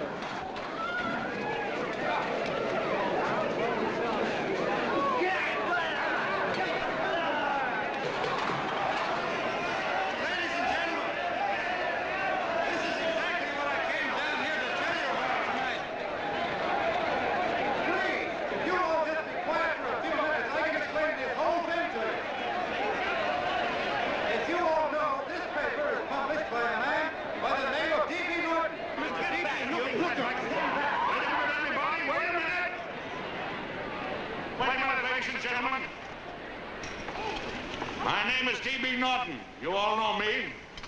I accuse this man of being a faker. We've been taken for a lot of suckers, and I'm the biggest of the lot.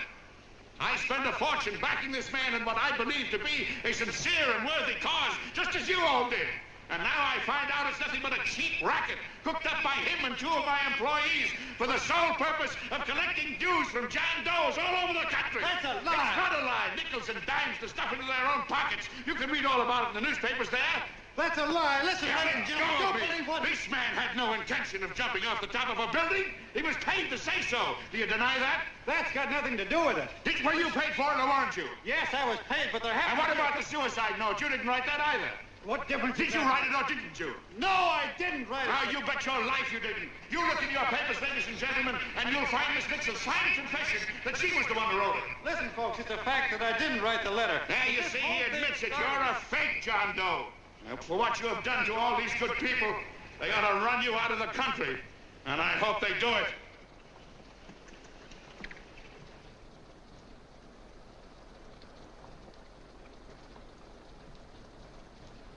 Speak up, John. We believe you. Please, listen, folks.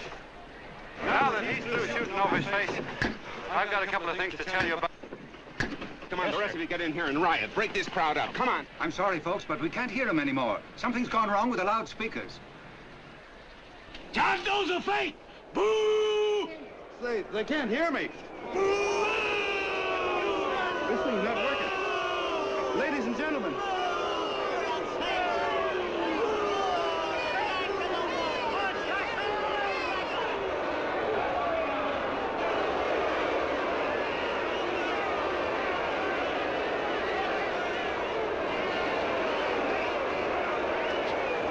This thing's bigger than whether I'm a fake.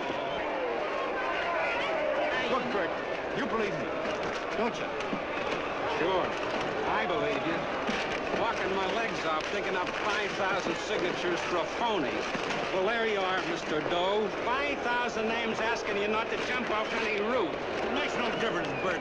The idea's still good. We don't have to give up our club. Yeah, well, you can have it. They're starting to throw things. Somebody's going to get hurt. I'm afraid it'll be John Doe. Listen to that mob. I've got to go to him. All right, lady. Can't let you out. Oh, let me go. I want to go to him. Oh, please. Please let me go. They're crucifying him. I can help him. Sorry, sister. We got orders to hold. Orders from who? Can't you see it's a framer? And oh, mother, they won't let me go. They won't let me go. Listen, folks. You gotta listen to me, everybody. Back to the jungle, you hobo. Just another racket. Stick to your clubs. We've been fed baloney so long, we're getting used to it.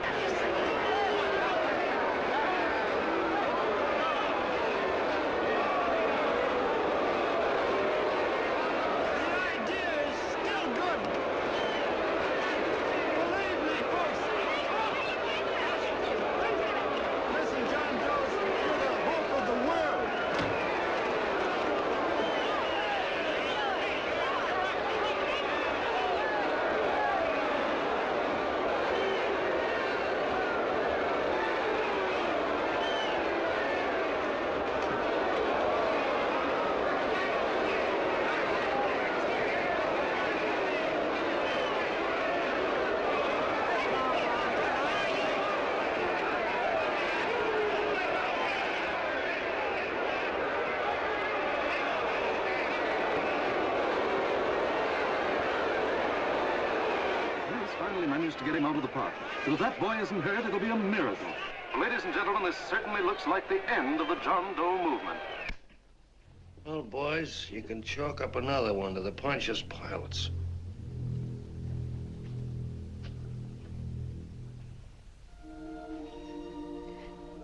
I should have been there. I could have helped him. He was so all alone. A lot of us are going to be mighty ashamed of ourselves after tonight. We certainly didn't give that man much of a chance.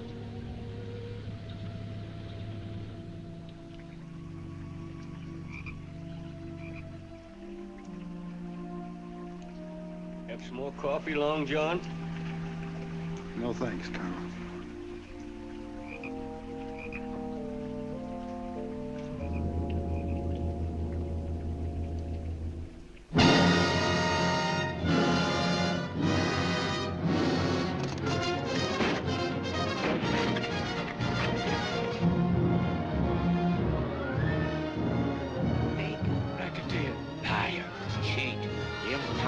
Why don't you jump? Christmas Eve at midnight. Bye, Mr. Doe. You're a wonderful man. And God bless you, my boy. Now get in there and catch. You're a fake John Doe, and I can prove it. You're the big hero who's supposed to jump off tall buildings and things. Do you remember? What do you suppose your precious John Does will say when they find out that you never had any intention of doing it, that you were being paid to say so? Christmas Eve at midnight.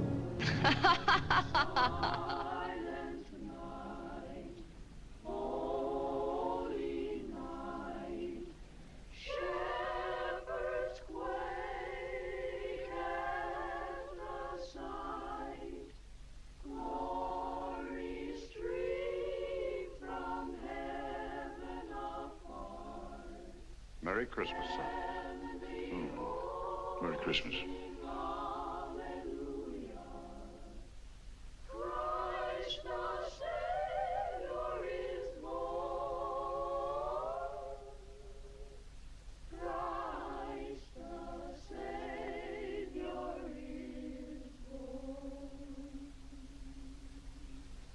Thank you, sir.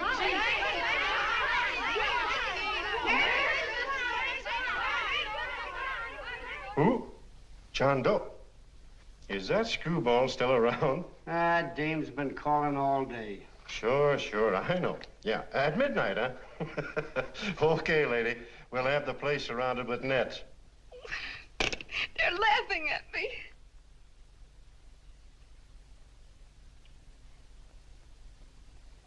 You're a sick girl, Anne. You better take it easy. Whom are you calling now?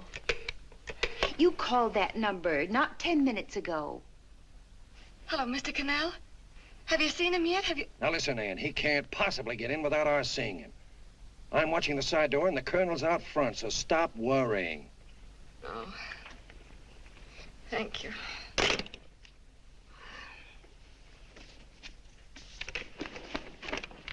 What, Ann? Anne, don't be foolish. If this isn't the craziest, the battiest, the looniest wild goose chase I ever heard of. Shut up, Bert. Sourpuss is right. Yeah, well, if he is, I'm a banana split. That man is going to be on that roof. Don't ask me how I know. I just know, and you know it as well as I do. Sure. I'd like to believe in fairy tales, but a guy that's a fake isn't going to jump off any roof. I don't think he was any fake, not with that face.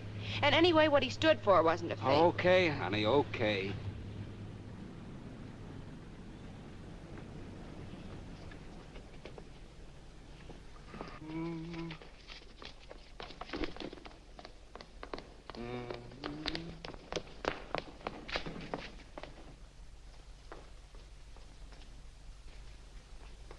Elevators ain't running. Colonel, You shouldn't have got out of bed, miss. has he been here? No. Have you seen him? I ain't seen him for a week. Where's Canal? He's watching the other door. Oh, gee, you're swell. Oh. No sense in going up there. I've been here for hours. He ain't here. Let me go, will you? Now, that's crazy. It's 14 floors.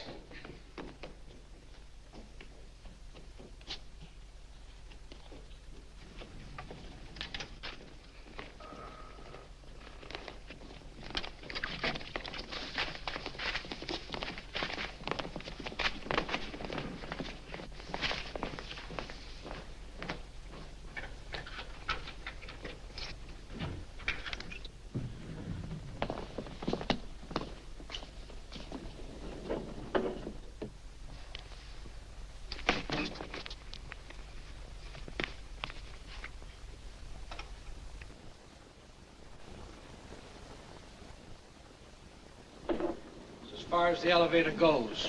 We gotta walk up to the tower.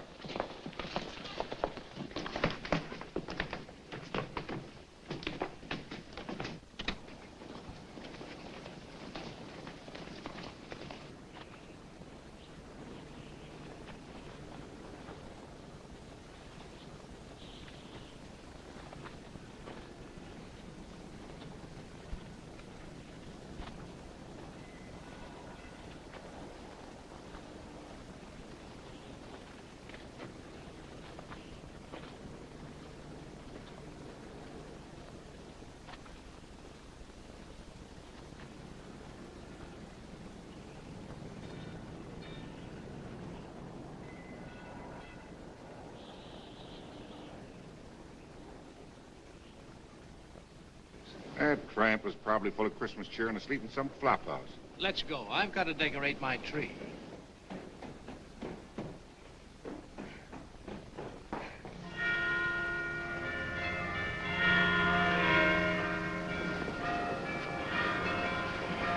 Well, I give up. I don't know what gave us the idea that we'd attempt anything like this. I guess you're right. I'm afraid the joke's on us. Let's go. I hope nobody finds out we've been here.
I wouldn't do that if I were you, John.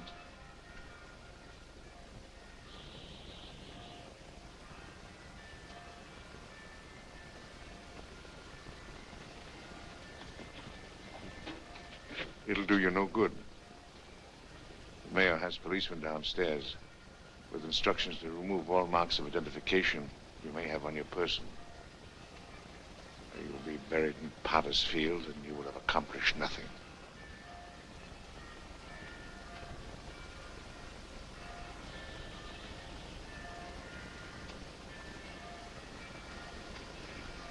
I've taken care of that. I've already mailed a copy of this letter to Mr. Cannell. John, why don't you forget this foolishness? Stop right where you are, Mr. Norton, if you don't want to go overboard with me.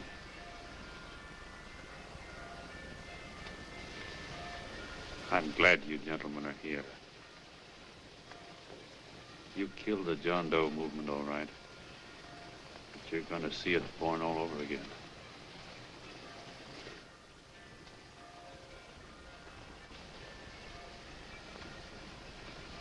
Now take a good look, Mr. Norton. John! John! Oh, John, no, I won't let you. I love you, darling. Oh, please. Please don't give up. We'll start all over again. Just you and I. It isn't too late. The John Doe movement isn't dead yet. You see, John, it isn't dead or they wouldn't be here. It's alive in them. They kept it alive by being afraid of. That's why they came up here. Oh, killed it was dishonest. But we can start clean now. Just you and I. It'll grow, John, and it'll grow big because it'll be honest this time.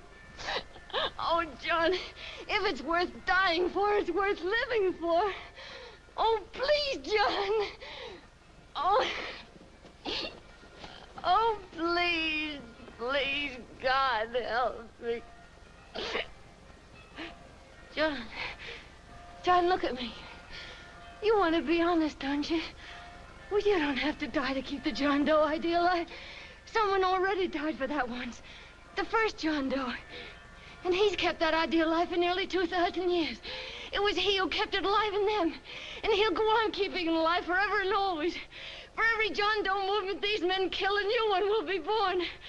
That's why those bells are ringing, John. They're calling to us. Not to give up, but to keep on fighting, to keep on pitching. Oh, don't you see, darling? This is no time to give up. You and I, John, we... Oh, no. No, John. If you die, I want to die, too. Oh, I love you.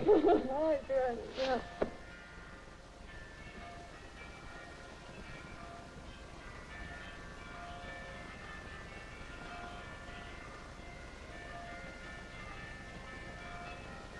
Mr. Doe, you don't have to... We're with you, Mr. Doe. We just lost our heads and acted like a mob. What Bert's trying to say is that we need you, Mr. Doe. There were a lot of us that didn't believe what that man said. We were going to start up our John Doe Club again, whether we saw you or not. Weren't we, Bert? And there were a lot of others that were going to do the same thing. Well, Mr. Sourpuss even got a letter from his cousin in Toledo. I got it right here, Mr. Doe. Only it'd be a lot easier with you. Please. Please come with us, Mr. Doe.